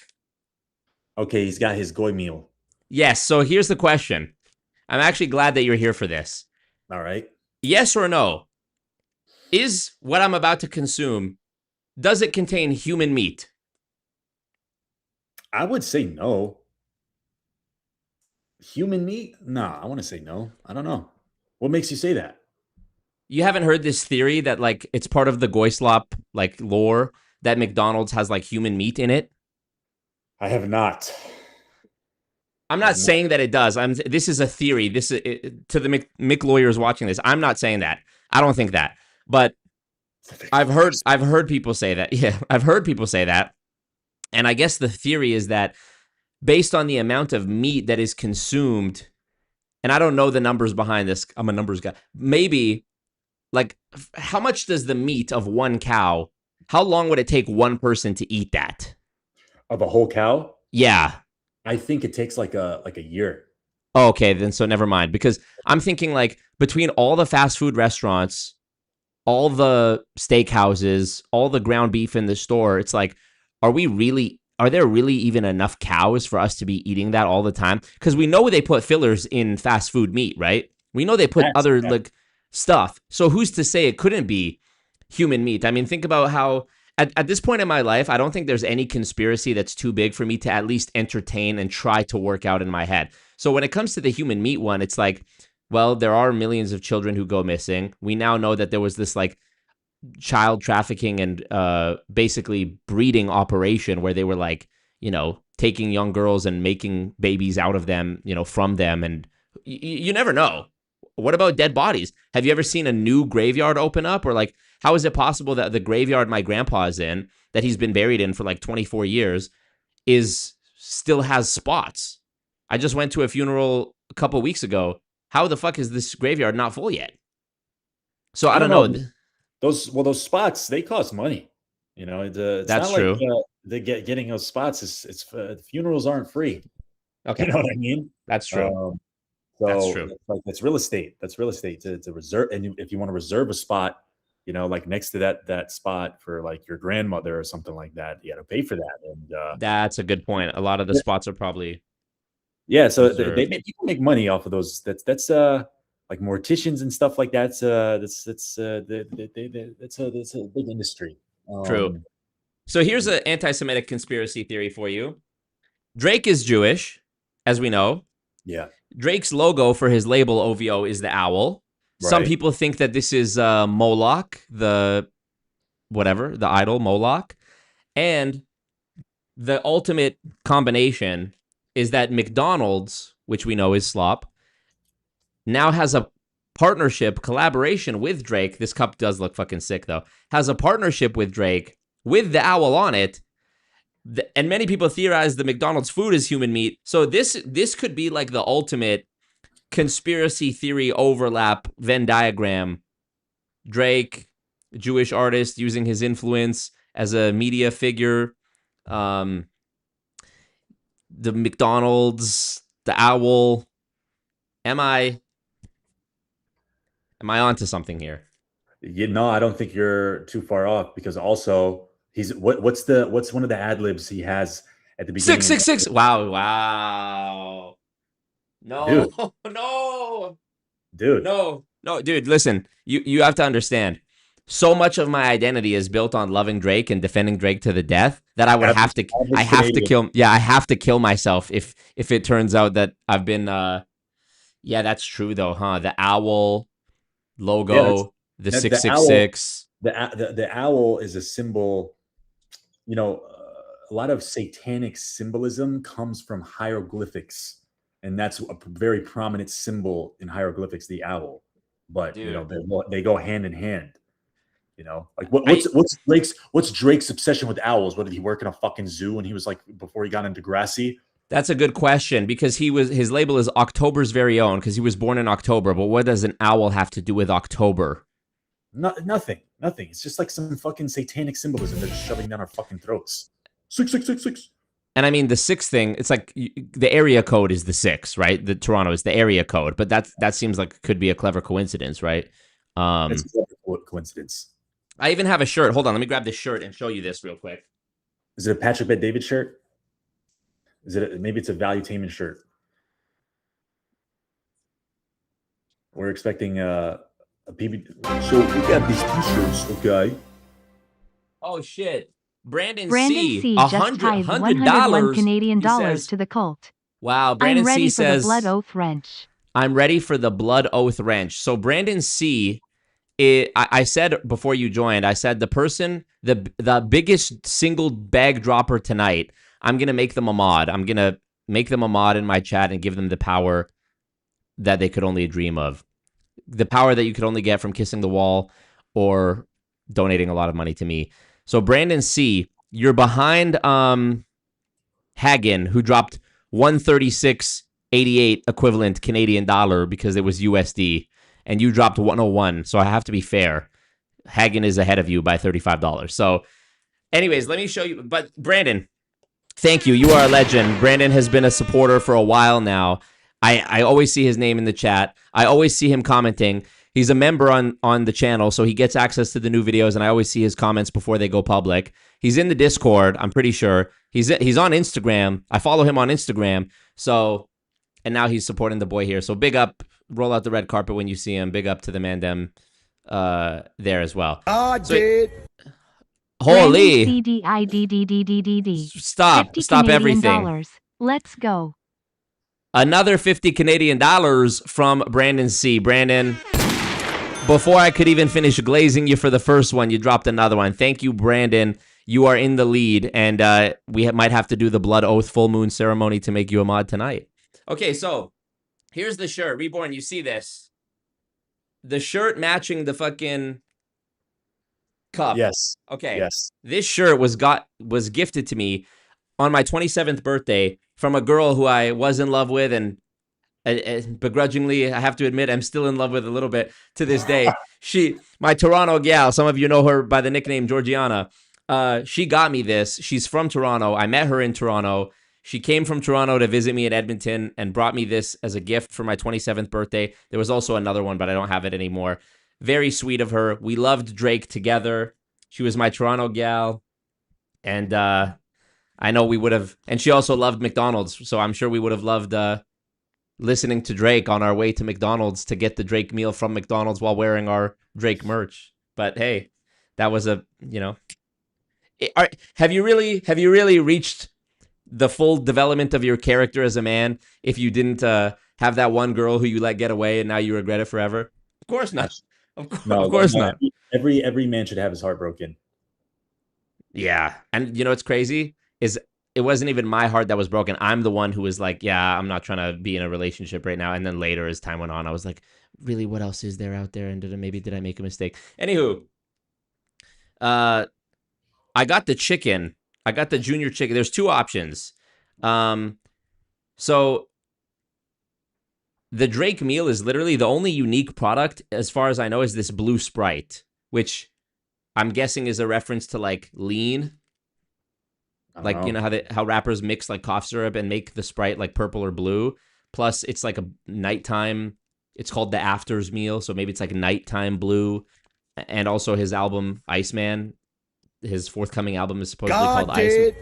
Holy moly! Hagen DIDDDD. I'm sorry, Reborn, for the interruptions. We have a bag war. We have a fully $50 billion. We have a fully commenced live and active bag war right now. Hagen came back for the mod wrench and dropped another $50 billion. Thank you, Hagen. Wow, this is scary being caught in the crossfire of this this bag competition between these 2 titans of the chat. But we've got the night Sprite, they call it. It's a blue Sprite. I'm gonna. How could I do this without spilling all over my computer? You can't see. Bro, I'm not gonna lie. When you talk, like I'm starting to hear the Patrick Bet David impression. Fuck. So we got a blue Sprite. Fuck. So You know, so last night I got a blue Sprite. dude, I do sometimes. I do worry about that. What happened? Oh, there you go. I do worry about that sometimes because I will like walk around the house and just like talk to myself Yeah. in the voice, and then I sometimes do worry that it's gone too far and it actually is leaking into my. It's sort of like that with any sort of slang, right? Like I remember years ago when the Toronto slang became something I was aware of. Me and my friends would always be like, "Yeah, fam, what are you saying? Tutus, I'm touching roads still." And then it became we were doing it so much ironically that it actually became the way we talked unironically. And I was like, "Hey, we have to check this," because to everyone else, like to us, we're making fun of this accent, but to everyone else, that's just two guys that talk like that. You know? Yeah, that's so funny. I gotta do a selfish plug because I wrote it in Yes. the chat, but I don't know if it came out. Okay. So user 8Q54 is asking what's your guess at. My at is Reborn. Oh yeah, let me put it. Yeah, my on Insta it's reborn.vids. YouTube is reborn-vids. Okay, here, follow at reborn-vids on Insta, on IG, and Reborn-vids on YouTube. okay, Dot. and reborn-vids with an S on YouTube. You Dot vids on Insta. Yeah, okay, here, I posted it in the chat. See if you can see it. I'm gonna pin it as well. Mujika says heart, Lebanon, Palestine. Thank you. Thank you. Big up. I should probably go to yeshiva. We went to Ibiza. He doesn't say that. He doesn't say I should probably go to yeshiva. I went to Ibiza. He says, I think I need some Jesus or something like that, right? Yeah. As far as I know, Drake has a lot of Lebanese homies. You know, he's always like the Habibis. You know, the one song he's like the Habibis thing, you know? Yeah. 40 is his producer. He's Lebanese.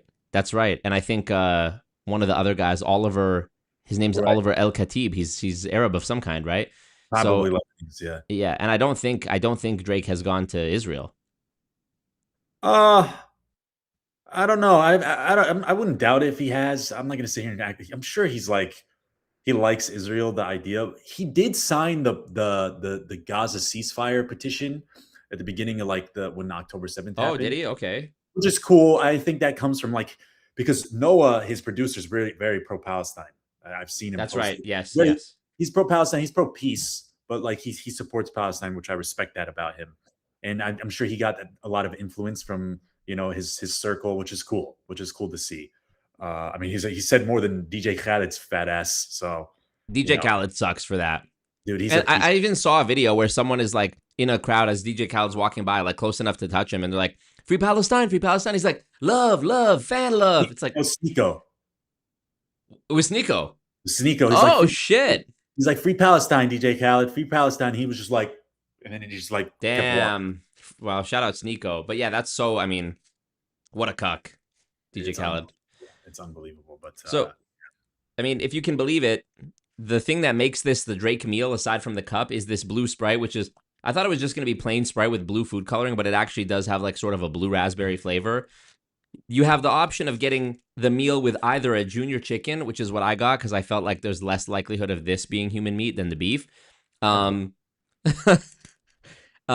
junior chicken or the McDouble, and they both come with poutine. So really, anyone could get this meal. This is just ordering a junior chicken / McDouble with a poutine and the blue Sprite. That's what makes this supposedly the Drake drink.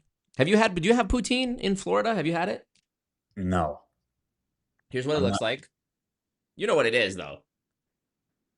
I'm thinking of like crepes when I hear it, or like a pudding. I really don't know what the hell it is. Nah, poutine is it's French fries with gravy and like cheese curds on top, like big chunks of stringy cheese. Ah, okay. No, I'm not familiar with this. Have you had gravy with French fries? No, that's not a thing in America. Really? No. Gravy usually goes on mashed potatoes in America. Well, it is potato though. Mashed potatoes, but yeah, it is. Yeah. I'm I'm not a big gravy guy to begin with, though.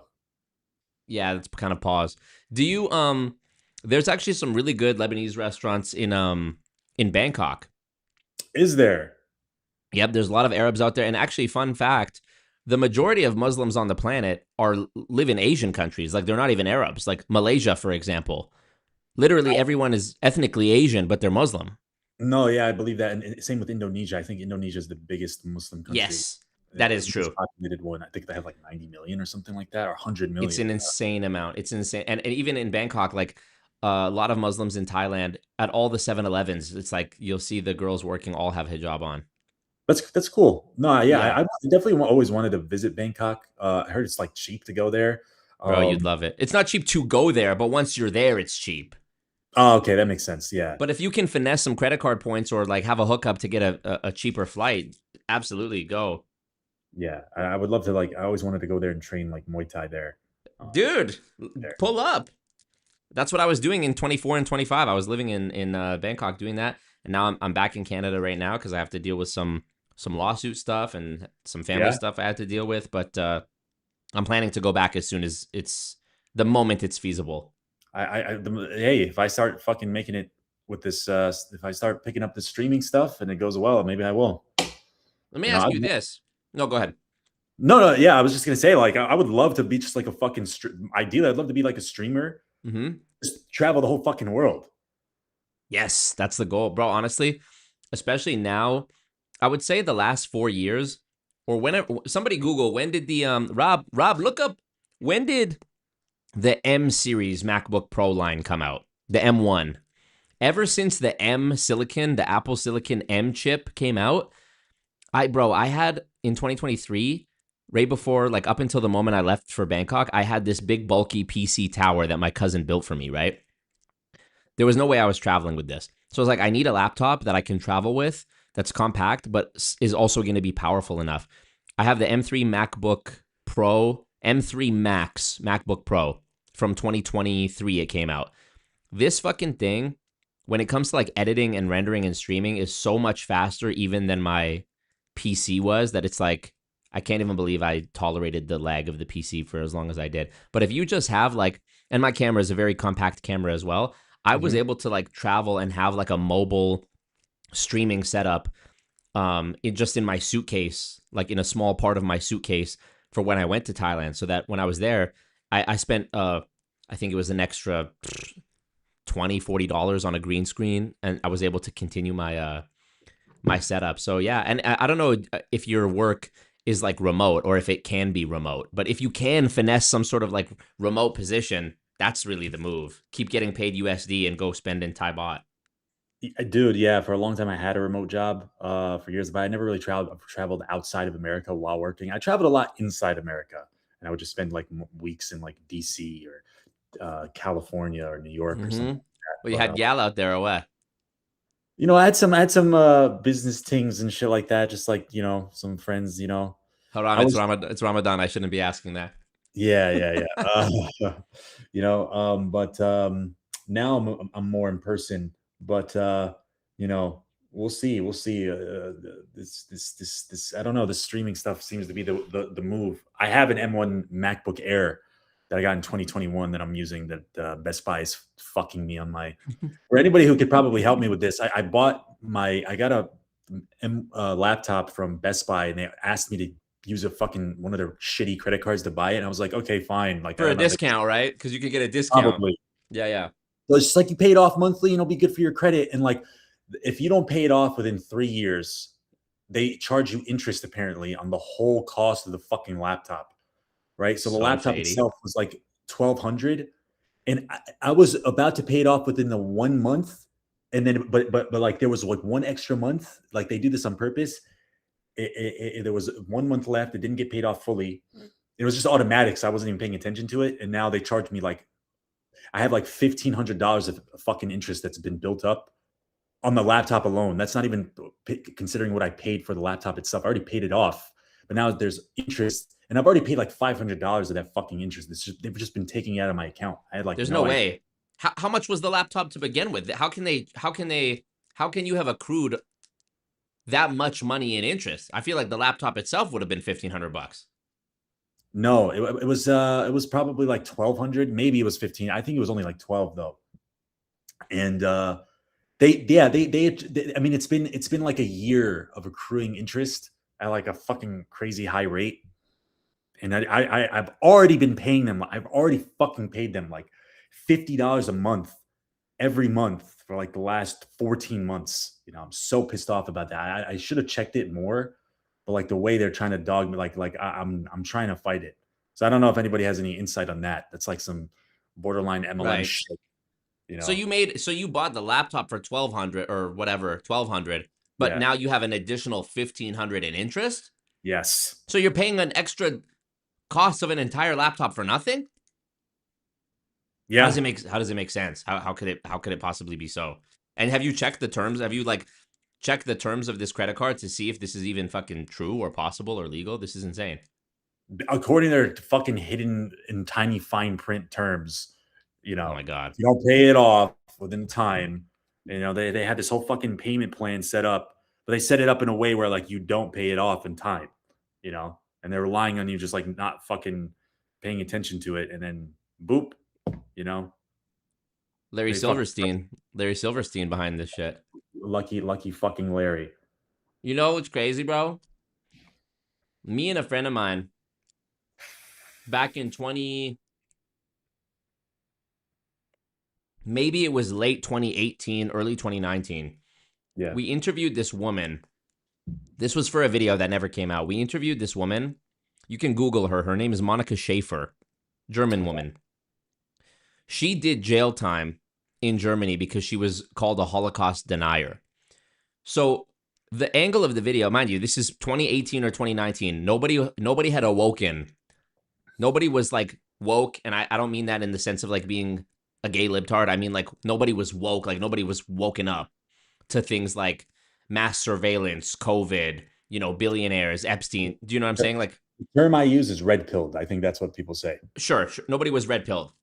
So we interview this woman, and we walk out thinking like this bitch is crazy because she gave us this pamphlet, and she was talking about 9/11. She's talking about this and that, and she kept saying they did this, they did that, they did this, they did that, and we kept asking who is they, and she gave Right. us a pamphlet, and it was like it was kind of coded, you know. It was like it would say she would talk about certain people, but she wouldn't say who's they. She'd be like, yeah, Larry Silverstein, lucky Larry. He took out an insurance policy on the towers before they went down. How convenient. And she kept going into all these things. And it's crazy looking back at it because at the time I genuinely thought she was this crazy old bitch who, like, too bad, so sad, she had gone to jail for being like a nutcase. And I Right. realized looking back, mind you, we didn't talk about the Holocaust or like what she had gone to prison for, but everything she did talk about in hindsight was verifiably true. Dude, yeah, no. So I feel bad. So Monica Schaefer, if you ever see this, I apologize for thinking you were crazy. Monica Schaefer. She which country did she do jail time in? I think Germany, because it's a crime to deny in Germany, right?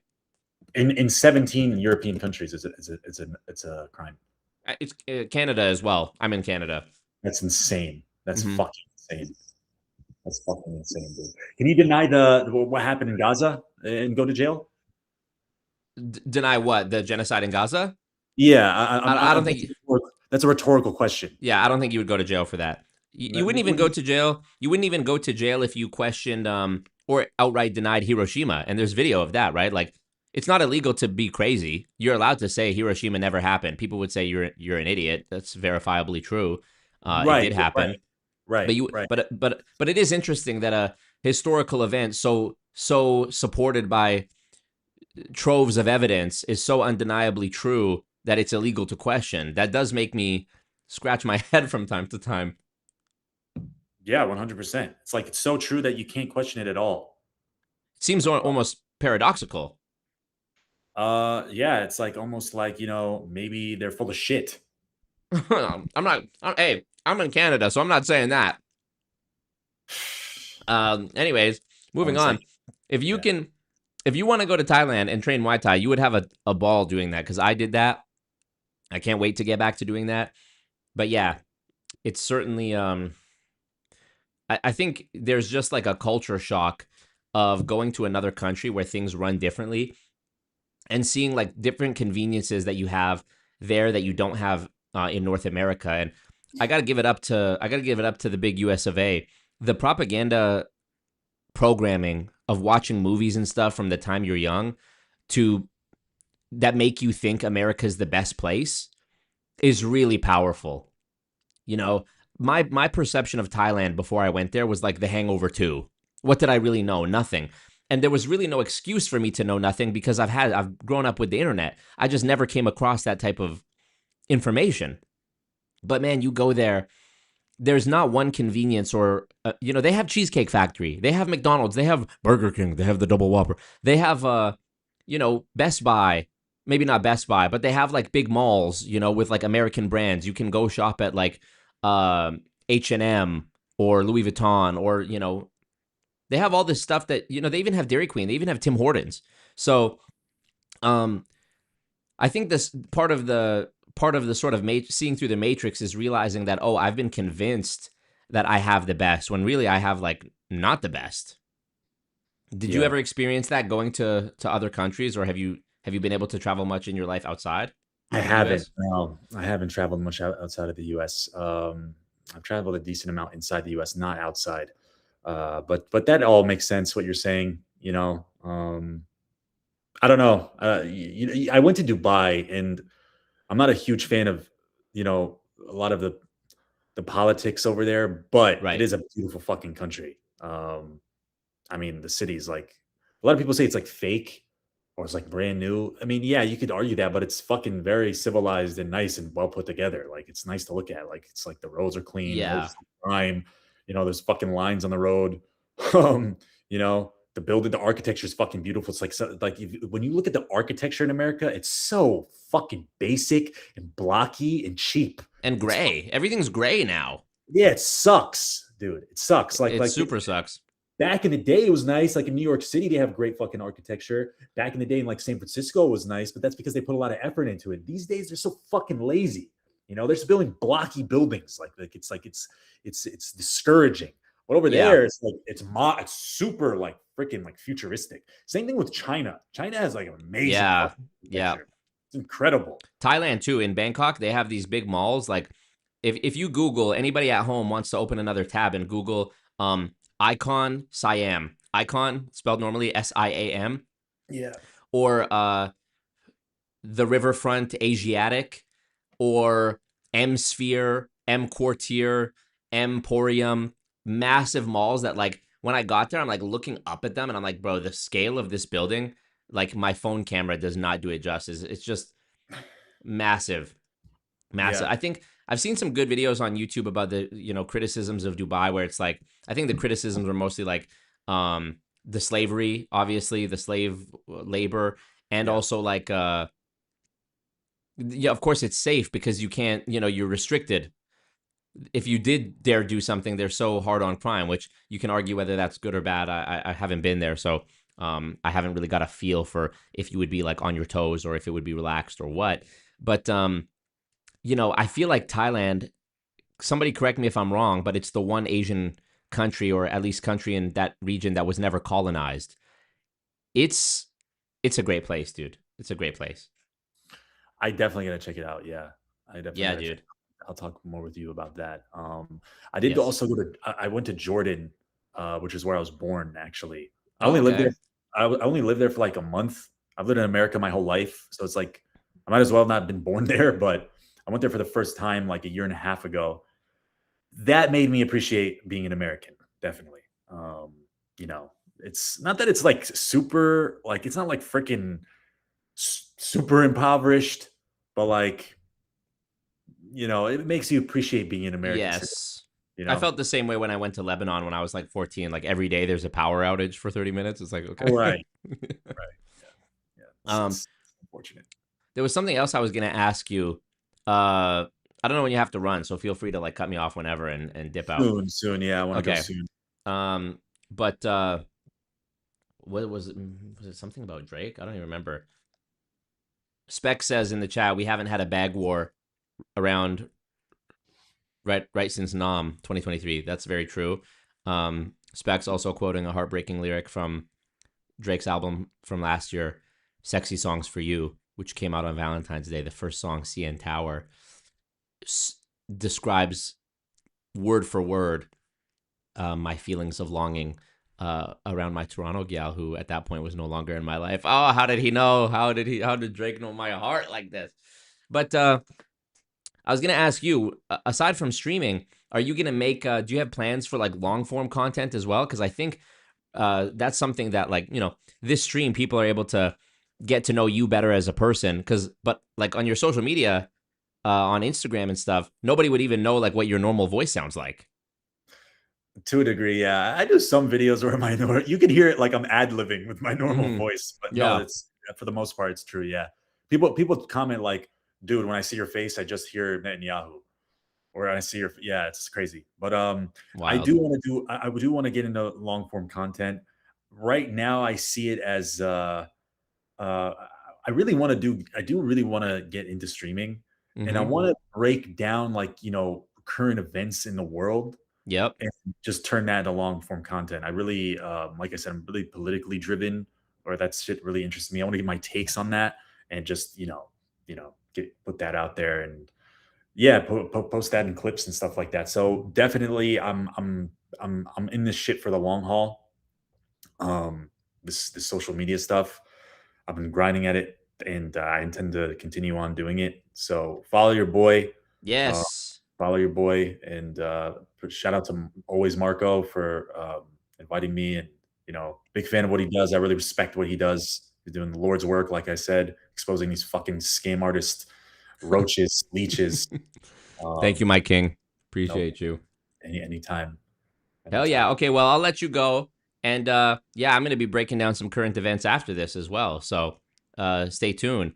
But Sounds good. everybody, big up in the chat for our boy Reborn. Go follow. I mean, you probably already follow him. You've seen him on TikTok. You've seen him on Instagram. But go do the right thing. He's going to start streaming long form on YouTube. So buy Bitcoin early. Be there in his first live stream so that when he goes stupid Mr. Bublaka crazy on YouTube, you can say I was here from day zero. Okay. So you want to invest early, okay? Because I'm a numbers guy, okay? This guy Reborn, okay, he's doing the impressions, okay? He wants Shaw back, okay? and Donald he's Trump. gonna go to $50 billion on YouTube. So I'm a number. What's a big number to you? $100 billion, $200 billion, $400 billion. Just like short circuits. Spec says, "Where can we find you doing Boomhauer? I need that clip." I never made a clip Okay. because I mean, I don't know. Did people really watch fucking King of the Hill? But like, yeah, my Boomhauer is just basically like, dang on, mac and cheese, man. Dang on, I got eye drops, man. Dang on, Breaking Bad, man. Cooking meth, man. That's what that guy sounds like. If you're Perfect. yeah. That's perfect. Well, thank you, dude, for joining. We'll hopefully have you back on again, and hopefully we'll do an in-person thing. I'm planning to come down to Florida, Fort Lauderdale, to check out Patrick Bet-David, his office. I have a podcast to go on, and hopefully one bad gal that I can link up with, and Hey. hopefully link up with our boy Reborn as well. Absolutely. Yeah. What time you have a date set or no? No, but I'll have my people call your people, and we'll figure it out. Sounds good. Have your father call. Yeah, exactly. Yeah. Yeah. My dad will call your dad to set up a play date, and we'll figure it out. Yes. Yes. All All right. right. Young legend. Appreciate you, bro. Likewise. Peace out. All right. Clapping sound effects going right now for Reborn. You love to see it. You love to see it. Shout out to Reborn. Great guy. Such a great guy. Tremendous guy, actually. Spec says I'm clipping that. Go for it. What's going on? 84 people watching. 84 billion people watching. Only 53 million likes. Make it make sense, right? Brandon C wants to know what's the number to be bequeathed a mod shield and be made a mod on Always Marco's stream tonight. I just calculated the math in that last interaction there on my phone. The number to beat is $54.33. But no pressure. I appreciate all the support. It's, you're not any less of a goon in my heart because you weren't the number one donator tonight or because you're not a mod.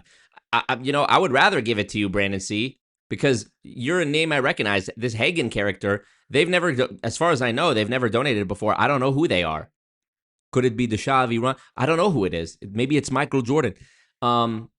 But, big respect to all the players. Big respect to everybody. Thailand has 7-Elevens inside 7-Elevens. So true. Queen of Karma, what up? What's broken? Everything is broken. Okay, so we went over this YouTube exploit that we were talking about. We also have to look at, fuck, I do sound like Patrick Bet-David now. I need to go on like a long hiatus from doing any, like even thinking about Patrick Bet-David. Otherwise, I'm going to turn into him. Talked about that. The Drake drink. Come on, y'all. Is it gay of me to keep this cup as like a collectible? People are already selling the Drake cups, by the way. Drake McDonald's cup. If you just search that, Rob, pull that up. Drake McDonald's cup. Let's go. Images. Look, people are selling it. People are reselling Drake's McDonald's OVO cup. Look, a stack of them, $150, $400, $40. That's crazy. For sure, it's some Mayut working at McDonald's in Toronto that stole a grip of them and threw them in his backpack at the end of his shift and is selling them. I mean, it's really not something new. I'm drinking blue raspberry flavored Sprite, which they got from the Coca-Cola Remix machine or whatever those things are called. Coca-Cola Remix, right? Coca-Cola Remix. Yeah. One of these joints, and they just put the blue flavor. So, and a poutine and a junior chicken. I mean, who hasn't had that before? Everybody knows, okay, what that's like. Another thing I wanted to talk about. This thing, listen to me. Listen to mama. If you have a soft heart, this is going to test the boundaries of it, but just know that there is a happy ending to this. So don't feel depressed. I mean, you will feel depressed, but don't let it keep you down, because there's a happy ending here, okay? I want to show you this monkey named Punch. We were talking about this earlier. Punch the monkey. Okay? Guy. Look at them bullying him. They're bullying, by the way, my literal godson. They're doing this to my godson. Okay? So the other monkeys bully him. His mother apparently rejected him at birth. The other monkeys bully him. So he has this stuffed animal of a plushy orangutan, which is his like surrogate mother. My heart. Why did I literally cry earlier today over this? My Shayla! That's what it is. That's amazing.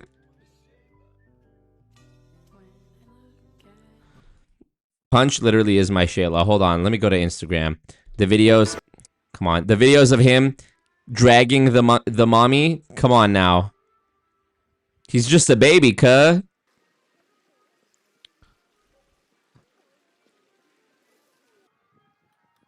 Aw. Poor Panchito.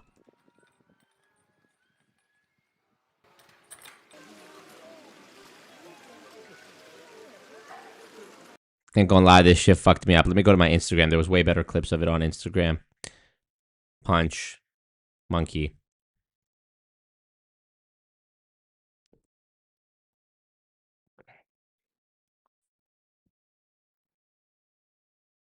This shit's so sad, bruh.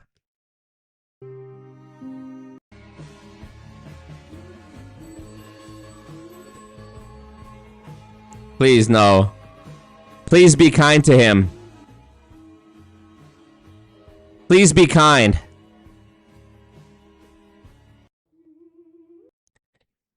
This has got to be AI.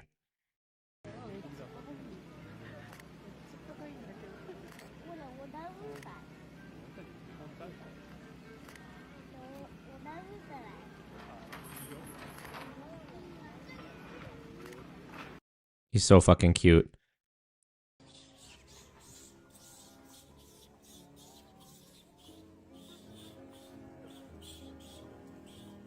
Poor baby.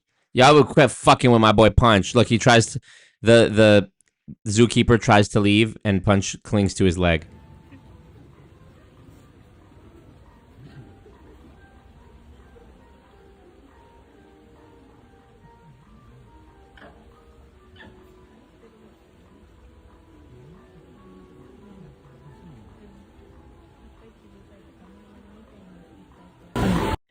Here's a real question. I want to know what the behavioral psychologists and anthropologists in the chat think. Why is it that people are so quick to unify around an animal or a perception of animal mistreatment, but not real human children? I swear to God, if they don't stop bullying that little monkey and his stuffed toy, I am going to fly over there and take care of him myself. Me. But is the reason people are so affectionate towards monkeys, like, think about Harambe. People still, like, you could go up to any grown man in 2026 and be like, man, it's fucked up what they did to Harambe. And that man would look at you and take a deep sigh and be like, yeah, it is. Yeah, that did fuck me up. Like, that's like a Nexus level event for every person, as well as not just men, but every person, I feel like, in my age group. Is it because monkeys are like physiologically similar to humans and we can see ourselves in them? You know, they have little, 2 legs, two hands, faces, cute little faces. They're sort of look like a baby monkey sort of looks like a little baby human or a little toddler human, a little furry human. Is that why? But of course, they're without ethnicity. They're without a skin color that you might be prejudiced against. They're without religion. Is that why animals are so universally loved and defended, and people can, support this monkey? Because I've seen more people flipping out about this monkey and feeling bad over this monkey. Nobody thinks this is complicated, right? Nobody thinks this video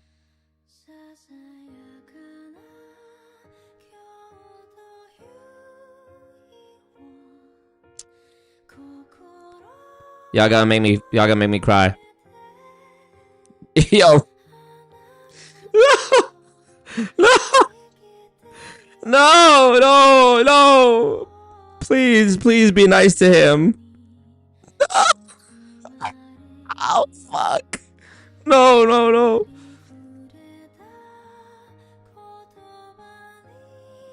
He's just a baby, cuz. You know the thing, he's just a baby, cuz. Let's see what this guy had to say.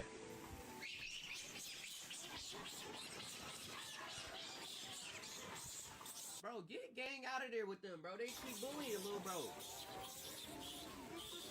Get him out of there. He went right to his little bear. His little monkey.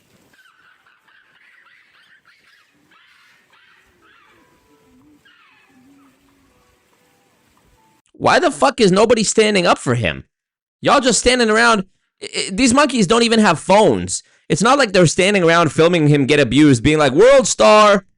No, they don't even have phones. They're just letting him get bullied for the love of the game. Like, for real. Get that nigga up out of there. For real. Fuck. He ain't trying to do nothing, but that nigga, he be minding his business too. That's the craziest part. He's literally doing nothing. Y'all run up on him trying to fuck with him. Sick of this shit. You know? It's like Mudang. Y'all remember Mudang? Maybe it's because I was in Thailand last year, but Mudang went viral. This hippopotamus. Jesus Christ. A birthday celebration for a social media sensation. Thousands of adoring fans gathered at a zoo in Thailand this week for a 4-day celebration of the first birthday of... Goddamn. 4 years. 4 days. Mudang, the baby pygmy hippo that took social media by storm. Her birthday cake? 44 pounds of fruits and vegetables, which she shared with her mother. What the fuck was so special about Mudang? Like, no hate, no disrespect. But, like, was Mudang being abused? Let me show y'all the happy ending of the monkey before I switch over to Mudang. Punch, monkey, family. Here we go. 1 day ago, viral abandoned baby monkey Punch with plush toy No, hold on. He finds community in Japan. He found a look at this picture, bro. This is so fucking cute. Tell me this ain't AI. He found a new family. He found a new family. Now, sometimes the smallest story. Shut up, you. Shut up. Okay, no. Actually, for real, let's watch this. Let's watch this. Okay. This is gonna give us the whole saga. Now, sometimes the smallest stories leave the biggest impact. At a zoo in Japan, a baby monkey has quietly captured hearts across the world. Rejected early in life and struggling Panchito. to fit in, he was often seen clinging to an unusual source of comfort, and the internet simply couldn't look away. What began as a heartbreaking sight has now taken an unexpected turn, with millions following his journey in real time. Tonight, we bring you an emotional story with a happy ending. Thank God. In a quiet corner of Japan's Ichikawa City Zoo, a tiny drama has been unfolding. Everyone supporting this monkey, I feel like it's our society's way of making up for the fact that we weren't there for Harambe. Like, no bullshit. We couldn't be there for Harambe. We couldn't help him. You know? But now we can. Now we can. What do you mean no here? No audio?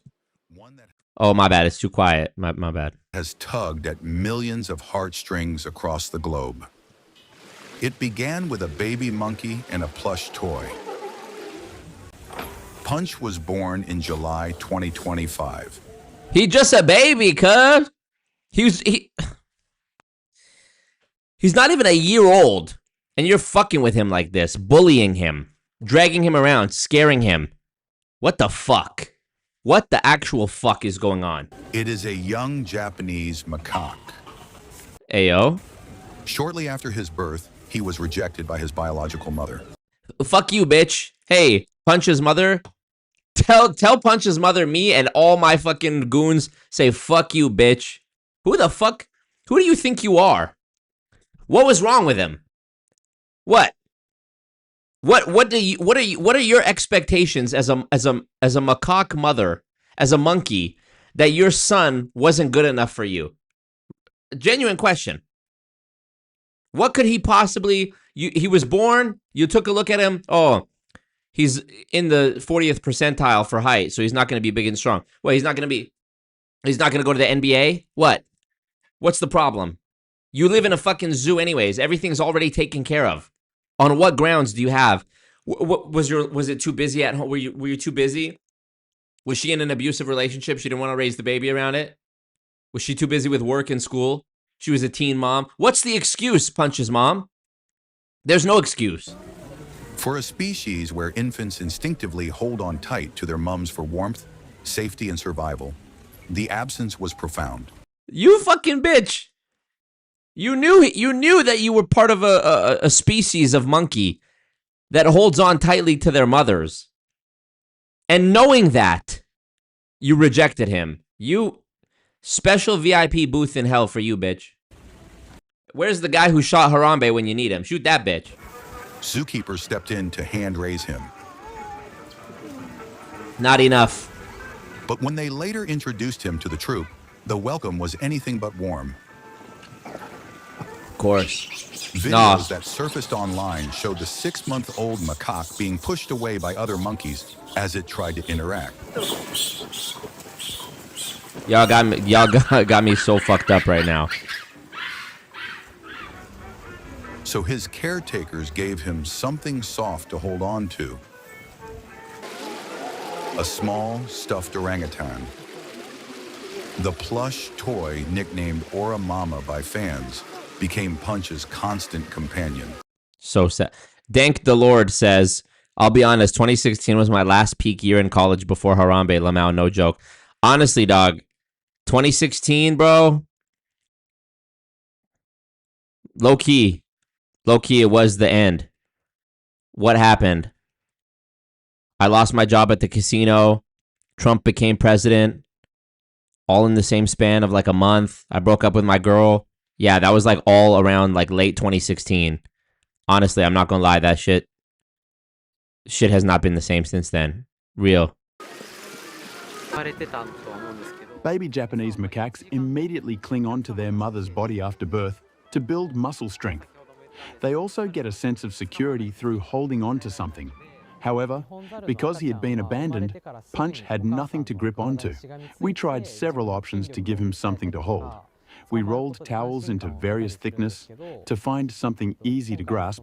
Not good enough. And let him try holding different stuffed toys.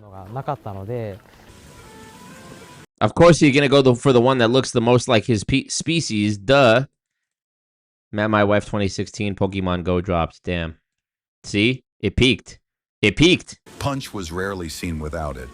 He dragged it across the enclosure, cuddled with it, played with it, and seemed to seek comfort from it.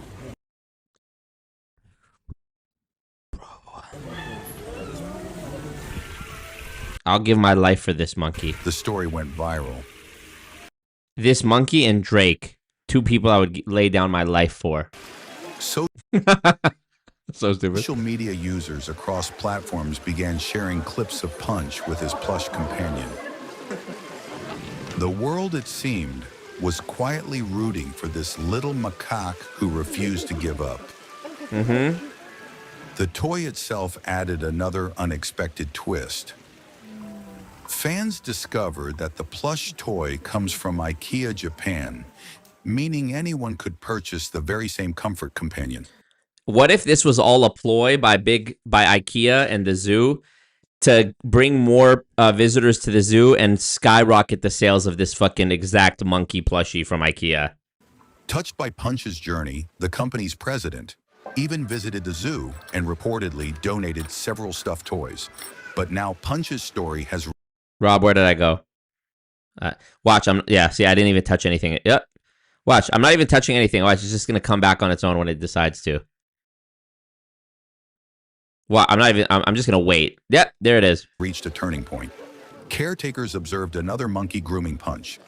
Soon after, videos showed him playing with other young monkeys.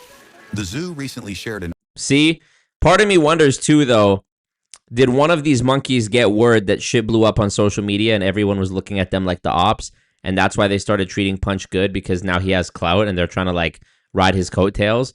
Or did they actually, you know, are they being genuine? That's what I want to know. Or are they just doing it for clout? Update that Punch had gradually formed connections within the troop. That resilience, the ability to be pushed away and try again, may be what truly won the internet over. It depends on how Punch's confidence develops going forward, but recently he's been spending less time with the stuffed toy, day by day, and he's interacting with the other monkeys more. Things Punch needs a future looks bright hat for $500. So true. Carry on like this. I think he's Is Hagen still here in the chat? Don't not be here for your mod full moon blood oath ceremony. Likely to blend into the troop little by little, and I think there will come a day when he no longer needs his stuffed toy. Punch's story joins a growing list of animal tales that have captured global attention in recent years. In 2024, Pesto, the enormous king penguin chick at Sea Life Melbourne Aquarium, became a celebrity after weighing 22 kilograms at just 9 months. Badass. That same year, Mu Deng, a rosy-cheeked pygmy hippopotamus born in Thailand, became a sensation, complete with merchandise and endorsements. But why this hippo, though? In a world that can often feel noisy and divided, Punch's journey from rejection to acceptance has offered something simple and powerful. Punch could have become a villain, bro. And he would have had every justification. He would have had every excuse to grow up and be an asshole. It is proof that comfort can come in unexpected forms, that resilience can be learned, and that sometimes all it takes to begin again is something soft to hold on to. I like how it's saying AI-generated voice in the corner, like we didn't know. We know, buddy.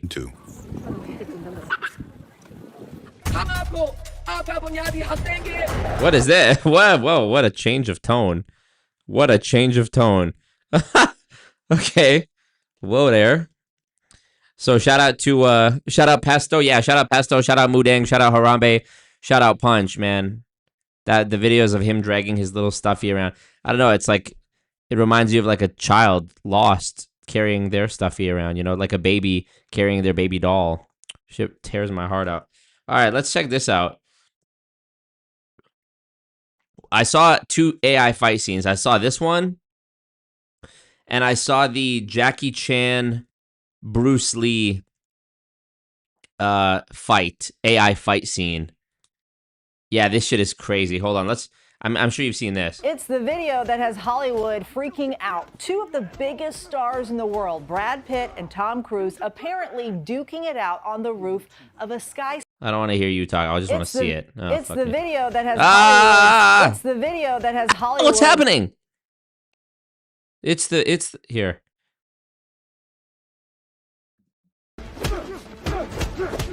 You killed Jeffrey Epstein, you animal! He was a good man! He knew too much about our Russia operations. He had to die, and now you die too. This actually is the best I've seen. This is the best looking AI shit that I've seen. Epstein was the key to our evil Russian operations, but no one will ever know, because the truth dies here.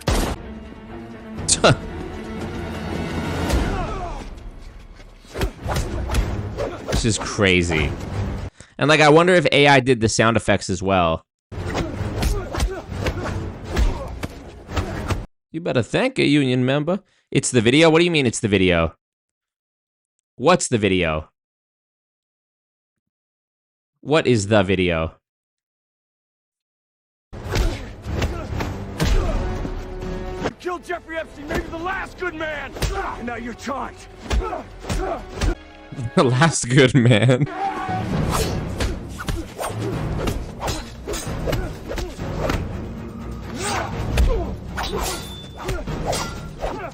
But I mean, surely if it can generate video this good, it can generate sound this good too, right? Devin, I'm glad to see you back in the chat, my king.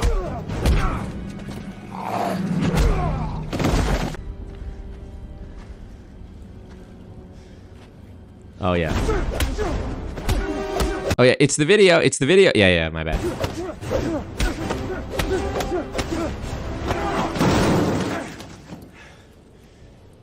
Oh, he's fighting himself.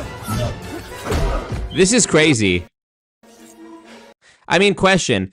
Do you guys actually care if movies in the future like were like this, or like, you know, with the new Fast and Furious movie, they said that they're, you know, using Paul Walker's brothers and CGI to bring Paul Walker's character back, right? Would you guys even care if that was the case? Look at that. I can see how this would be useful for things like extras, you know? If you didn't want to like sully the performance of an actual actor for artistic reasons or whatever, I could see why you would just use this for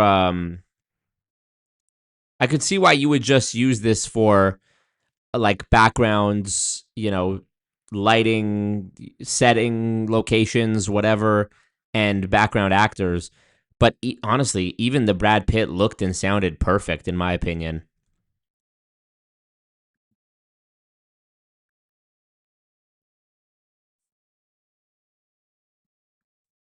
You know? What if an actor dies before they finish filming a movie and they replace them with the AI version? Or what if a new movie was going to come out with Marlon Brando in it as a role? Would you care about that? If you genuinely couldn't tell, if someone did like a Turing test where they showed you 2 videos and one was like an actual actor and one was an AI, and it was so convincing you couldn't tell, would you still care?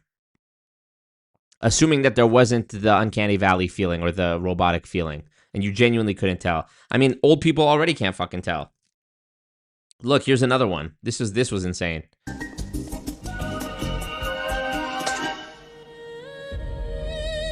Hey, I saw it first. Well, if you want it, you'll have to take it. I mean, this is just incredible. Ready?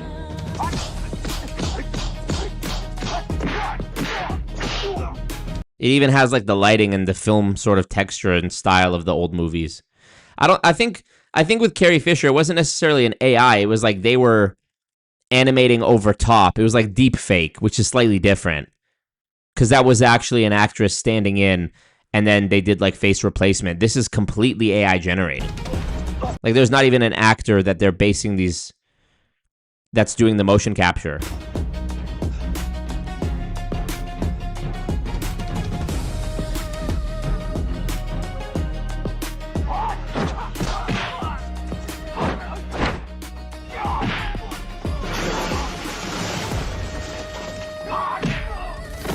I mean, like, how do you explain this to someone, you know? How do you explain this? People selling Drake cups, Punch, my lawsuit.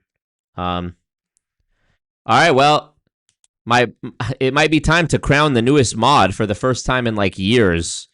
And it's looking like it's going to be Hagin, Hagin, which I don't know if there's a joke there, if it's like something else spelled backwards. But I'm checking the history right now. They dropped 136.88 Canadian plus 68.44 Canadian, putting them at like 205 something, and Brandon C is at 151. Don't do any more, Brandon. You've done enough. You've done enough. This is crazy. My guitarist in my band has 0 AI radar, and we had to tell him, how old is he? We had to tell him to stop suggesting we sell his shitty AI-generated merch. Oh no, fuck me. Wouldn't this be against the Actors Guild? I mean, yeah, it would. But I mean, there's channels that are doing this as well. Like, it's called like Skywalker Stories or something. Skywalker Stories. And it's like AI Star Wars movies, which is wild because they actually look crazy. Like, look at this. Like, look at that. Even if you didn't have any audio, even just a photo image of this is impressive. Dark path leads an empty tomb. I mean, that's kind of dead, right? But you will take him to the Remnicor system.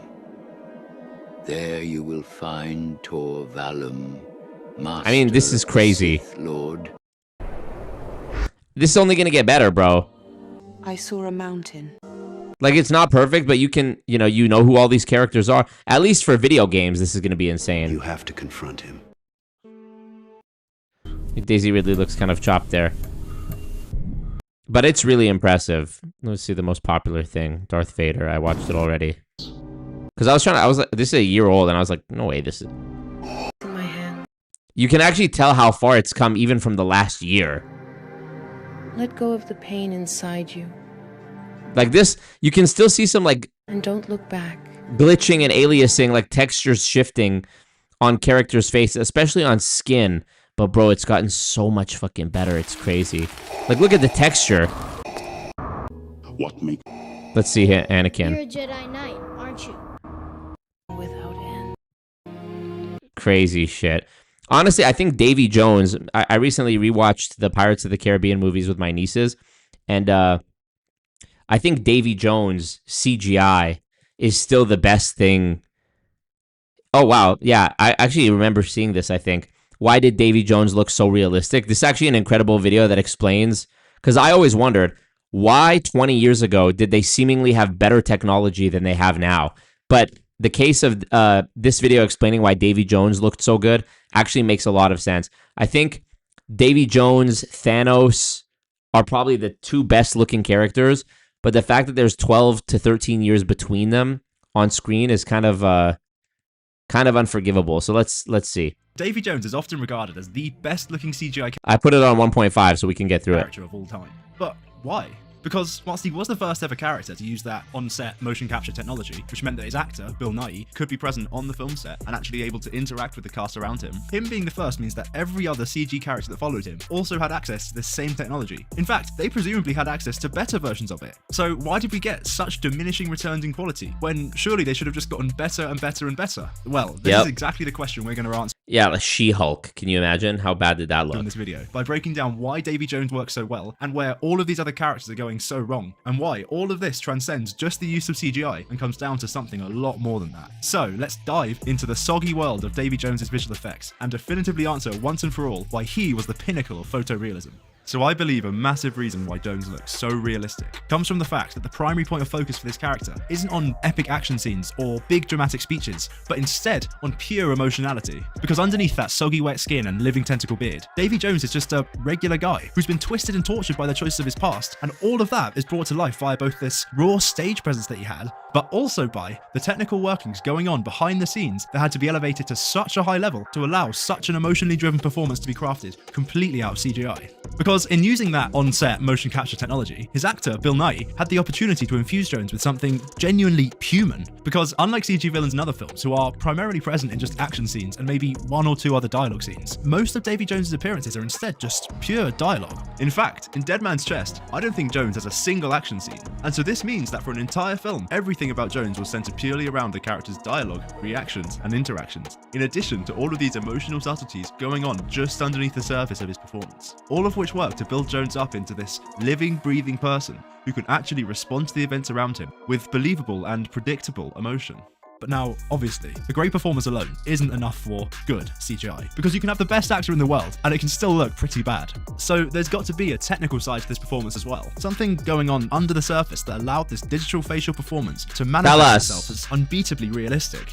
And now you might immediately think, well, that's just because it's motion captured, right? They just recorded Bill Nighy's face and mapped that onto Davy Jones, and that's why it looks so realistic. But this is absolutely not the case. In fact, this is one of the biggest misdirections around VFX and CG characters, and it's been purposefully spread by the film studios. Because in reality, motion capture is never good enough for the final performance that goes up on a big cinema screen. And so, more often than not, this data is only ever really used as a baseline or a reference point, and animators still have to go in and rework this entire performance themselves. And so by only saying, oh yeah, we used motion capture to get the actor's authentic performance, and then omitting the second part where these animators slaved away for hours on the back end, the studios can distance themselves from the negative press CGI gets and come out of this looking like they actually care about art. And so if it's animators and other artists who are the ones refining the performances of all of these motion captured characters, what is the technical factor that gave Jones's performance an edge over the rest of them? Well, I believe this edge came from the fact that, seemingly, the VFX artists have done everything they possibly can. Honestly, the first 4 minutes of this have been a waste. To occlude as much of Jones's skin as possible from the audience, as skin is probably the single hardest thing to get looking right with CGI.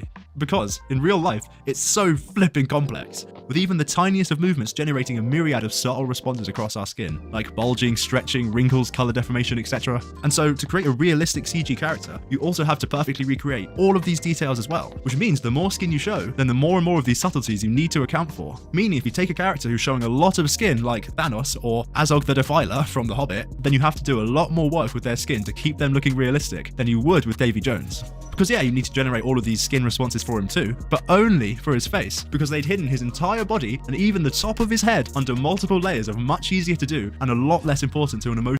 Okay, so that's the first part of it, is they had more, they had really less heavy lifting to do editing-wise later on, because they're only really focusing on his face textures, so they could focus and spend time on that. They're not doing like arms and hands and stuff because he's a sea creature type thing. So that's number one. Performance, CGI clothing. And this meant the artists only had to focus their efforts on this crucial facial area, allowing them much more time to refine it to a high level than if they also had to account for the rest of his body's skin. And so when you combine this high level animation with all of those brilliant...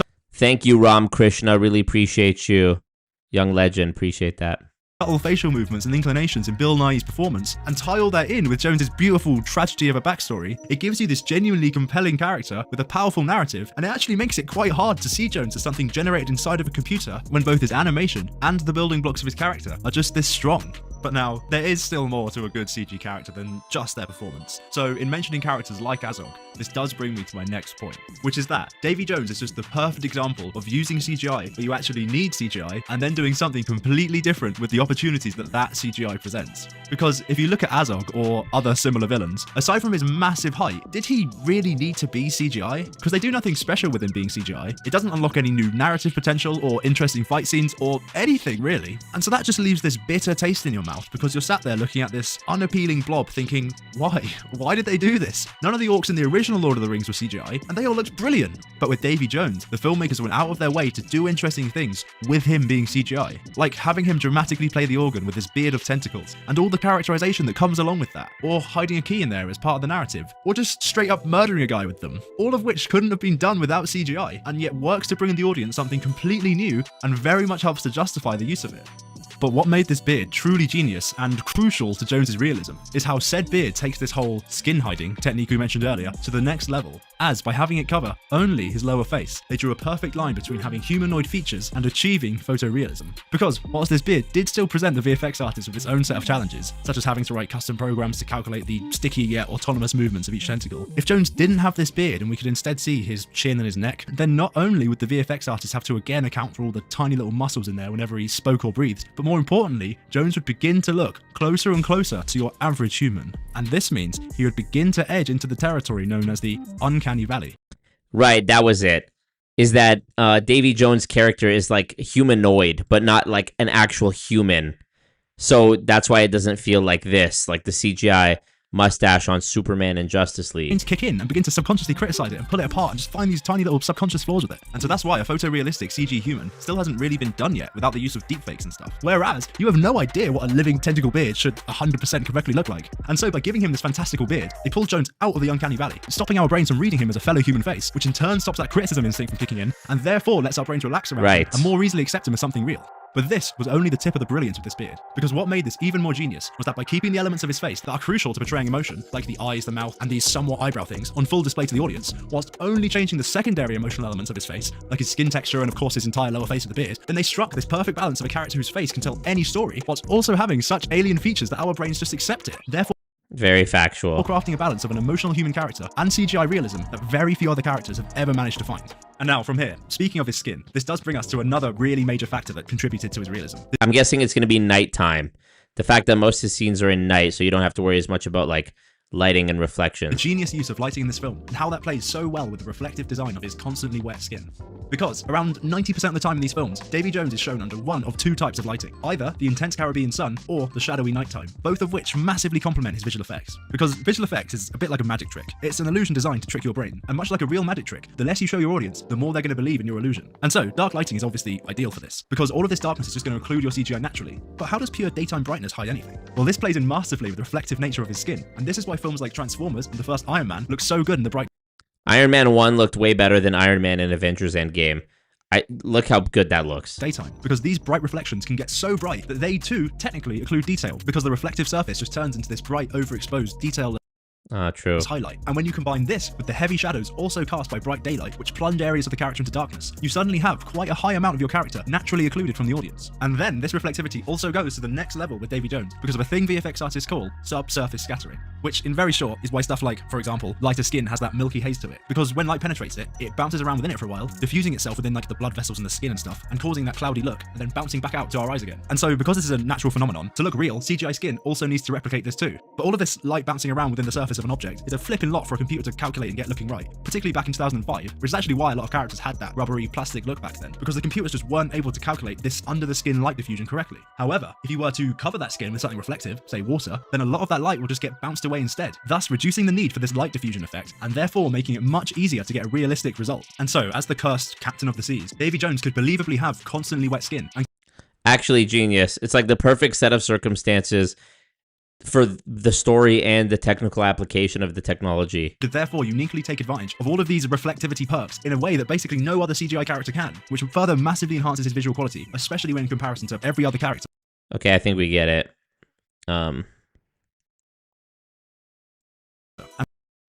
Student owes $14,000 for a makeup light? Huh? So with all of this, it finally brings me on. How high pressure could that sale have been? To those subtle little I could use that $14,000 for my lawyer. Details that add the icing on the cake to Davy Jones's visual quality. What up, Ben? Hope your show was good. How these films were packed with real stunts, explosions, and sets and miniatures, all of which accumulate to make a much more real and visceral film experience that could have very easily have gotten lost if these films incorporated too much CGI. Or another big thing that gets overlooked, no pun intended, is the height of Davy Jones relative to his actor. Because nowadays, CG character heights can be whatever you want them to be, which means that on set you have actors crawling around in contraptions to compensate for these new heights and postures. And this has to detract from the realism to some degree. And so when you have Bill Nighy basically standing at Jones's height, it just allows for that further level of authenticity that other films can't really reach. And so overall, I think a lot of these interesting little The Rock and Scorpion King decisions came from the director himself, Gore Verbinski. What was there, only 7 or 8 years between The Rock and Scorpion King and Davy Jones? That's insane. Having come from a VFX background, as he'd worked in VFX for many years prior to making these films, and so probably had a great sense of the limits of CGI. Whatever happened to Jerry Bruckheimer? Wrong button. Jerry Bruckheimer was like a big 82 fucking years old. There's no way he's 82. Okay. Oh, he still does shit. F1, Top Gun Maverick. Oh, okay. My bad, then. I didn't know your game. But he didn't direct it. He's a producer. Okay, he's a producer on it. Oh, I see. And what to do and not to do with it, and how to tie all of this up with a pretty bow on top and make a great looking CG character. Makes sense. Well, shit, what do we talk about? The AI fight scenes. People selling Drake cups. YouTube language track hack. Punch the monkey. My lawsuits. Somebody becoming a mod. Hagen, are you still in here so I can crown you with the mod wrench?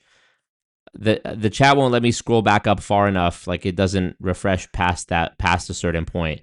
So I'm not able to actually click on your username and make you a mod unless you're here. Likewise, Brandon C. Back in Iran, my dad was an imperialist and my mom was CGI. So true. My mom was AI generated, actually. And we talked to our boy Reborn as well. So make sure you go follow Reborn. That was really the bulk of it, wasn't it? That was the bulk of our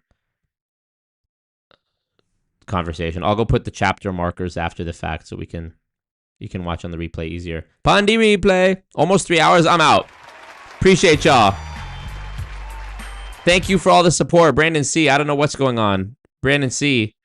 If you're still here, I'm happy to make you a mod. I would love to do it. But if Hagen comes back and claims it, I gotta give it to Hagen, of course.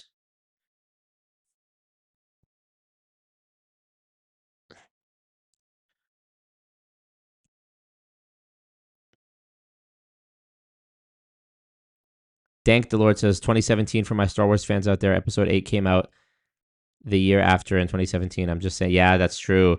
Rogue One came out 2016, right? And that was like the only sick Disney Star Wars movie. Brandon C says, congrats to the new mod. All good, brother. Fair is fair. Brandon, you're really going to let $54 hold you back from that mod wrench? I mean, how often does this opportunity come around? I'm like being a high-pressure scam artist.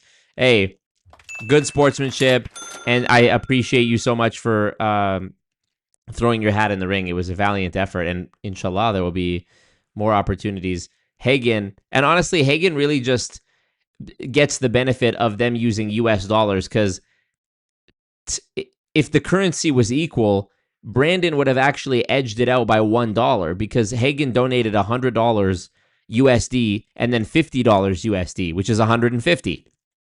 Brandon C donated $101 and $50, which would be $151. But on my end, it shows that Hagen paid USD, which when it landed was $136, and then their $50 was $68. So that's an insane conversion. Whereas Brandon used Canadian currency, so technically, I don't know, how would you guys even judge that? They both, I don't know. It's the relative, but I don't know. I guess I can't judge it right based on that, right? Because I gotta be fair. I can't look at it like that, because if someone comes in and drops 1,000 Thai baht, that's like $40 Canadian. But I can't look at it like, oh, you dropped $1,000. See. What you were about to witness is real. The participants are not actors. They are actual litigants with a case pending in civil court. I hereby call a goon court session where I'm putting myself on trial. I'm putting myself on trial, y'all. Do I have a gasp? Close enough.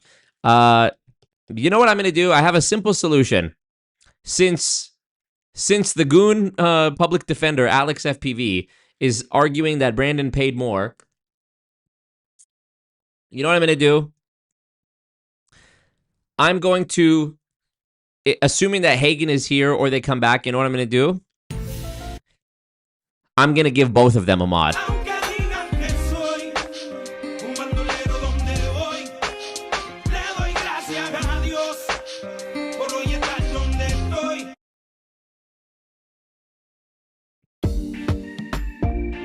Meet up on Epstein Island, chilling on a Epstein Island. You email me a brief so silent, but the conversation seem no private. Meet up on Epstein Island, chilling on a Epstein Island. As a young thing, give me excitement. Hard to keep this secret quiet. The royal boy is here. He be chilling on the pier. The weather so smooth, so nice. With a light young rum and ice. Except on the island, no fear. No judgment on the island. I got to do it. I mean, you look at Alex FP, you look at, I'm talking like Patrick. Look at someone like Alex FPV in the chat. Look at, he has the red star next to his name because he's been a member forever. Okay? 13,000 subscribers. What a fucking legend.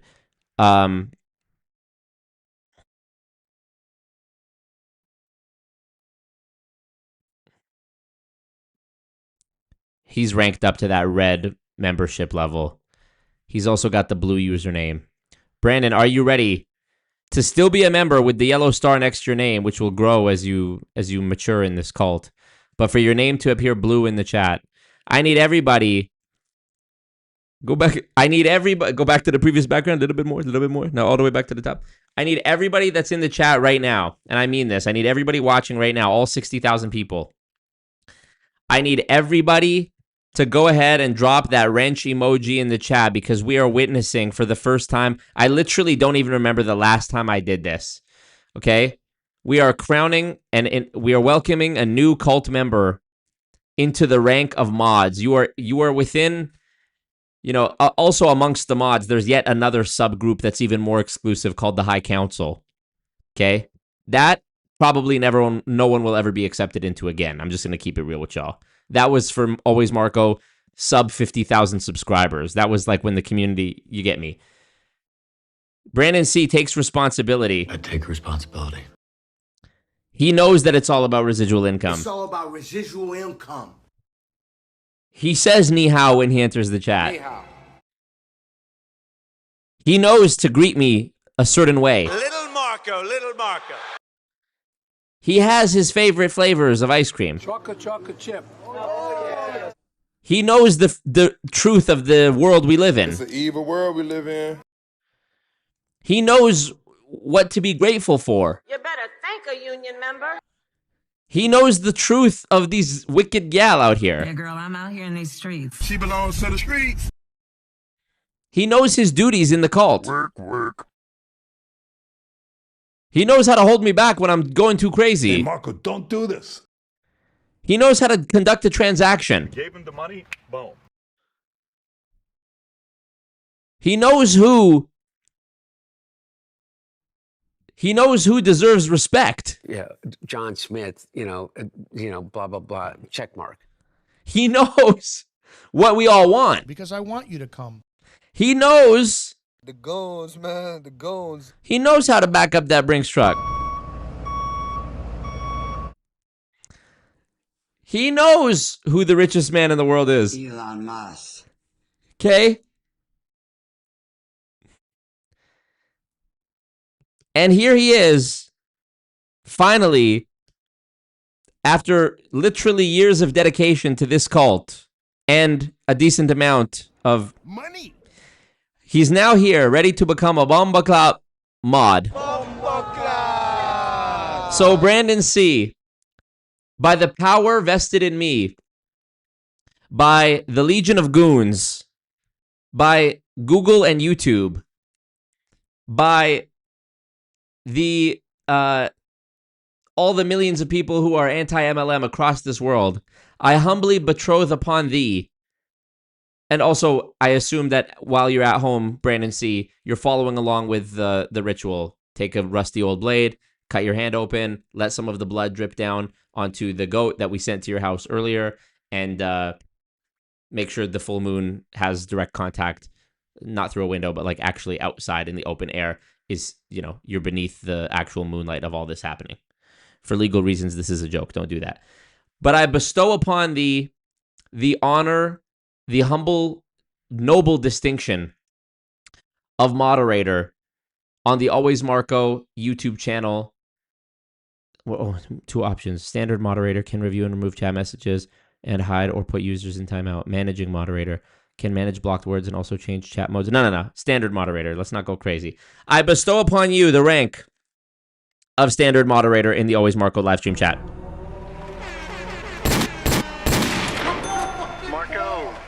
Marco. I gotta get the bag. I took a full load. Let's go. Do you like me? Fuck you, Marco. Happy Thanksgiving, goons. You're fucking idiots.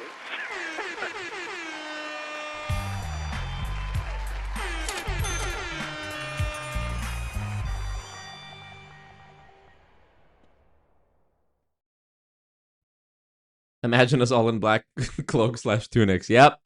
You made it, Brandon. Congratulations. Watch. Drop another comment. Your name will be blue. All hail. There.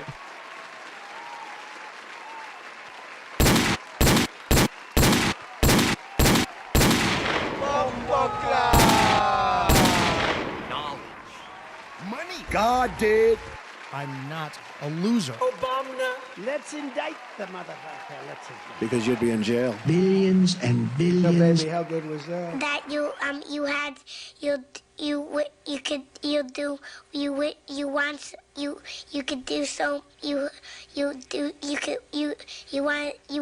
him to do you so much you could do anything.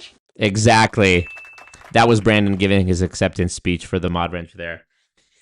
Crazy seeing his name in blue. Crazy seeing a new name in blue after all these years. Cut to we all get banned. Hilarious. Wow. Had to dust off the wrench placard, right? Craziness. Congratulations, Sam here. Look at the mods who came before you, all gathering around to celebrate your anointing. Alex FPV, Sam here, Specs. I mean, what an honor. The Emperor himself. What an absolute honor. All hail, Brandon. Well, we don't... Chill out. We don't hail. You know. Don't go too crazy. Don't go too crazy now, Miss Casual Vlogger. This, you know, be happy for him, but you see it. New wrench, powerful and true. I want to hear a fa. Yeah, I got you. Yeah. Fa for how many years it's been that no one became a mod. Looks good on you, says Alex. Yeah. Good job, team. We love it. And that, honestly, people have dropped way bigger bags to try to become a mod and still never even got it, because the bag wars can be crazy. You get one of the heavy hitters popping out. You never know what's going to happen. So thank you. Hagen, you know, maybe next time, $50 billion. I should do that. I should offer that up to the biggest bag dropper at least once a month. Because we got to keep the cult revolving. We got to increase people's responsibilities in order for them to feel a sense of duty to show up and support the cult. So salute to you, Brandon. You are a legend. Specs with some important advice here, because he's seeing people. It's almost like the One Ring in Lord of the Rings. It can corrupt people, that wrench. It can change people into a darker version of themselves. Dark Brandon. And Specs says, remember, Brandon, as quick as it was bestowed, it can be taketh away. And then an emoji of a guy on one knee. I mean, raise your Drake McDonald's Night Sprite to that. Raise your Drake drinks to that. Am I right, everyone? Fuck yeah. All right, you guys. Well, that was a great stream. I had a lot of fun. We talked about a lot of different things, current events, this and that, XYZ. You love to see it. Appreciate y'all. We'll be back again on, who knows, new videos. New videos soon come. If you're a member, you'll know before everybody else, like Brandon C. or Trey Tino or Specs or Alex FPV. You never know. Or Sam here. You never know. All right. Appreciate y'all. Peace out. Made up on Epstein,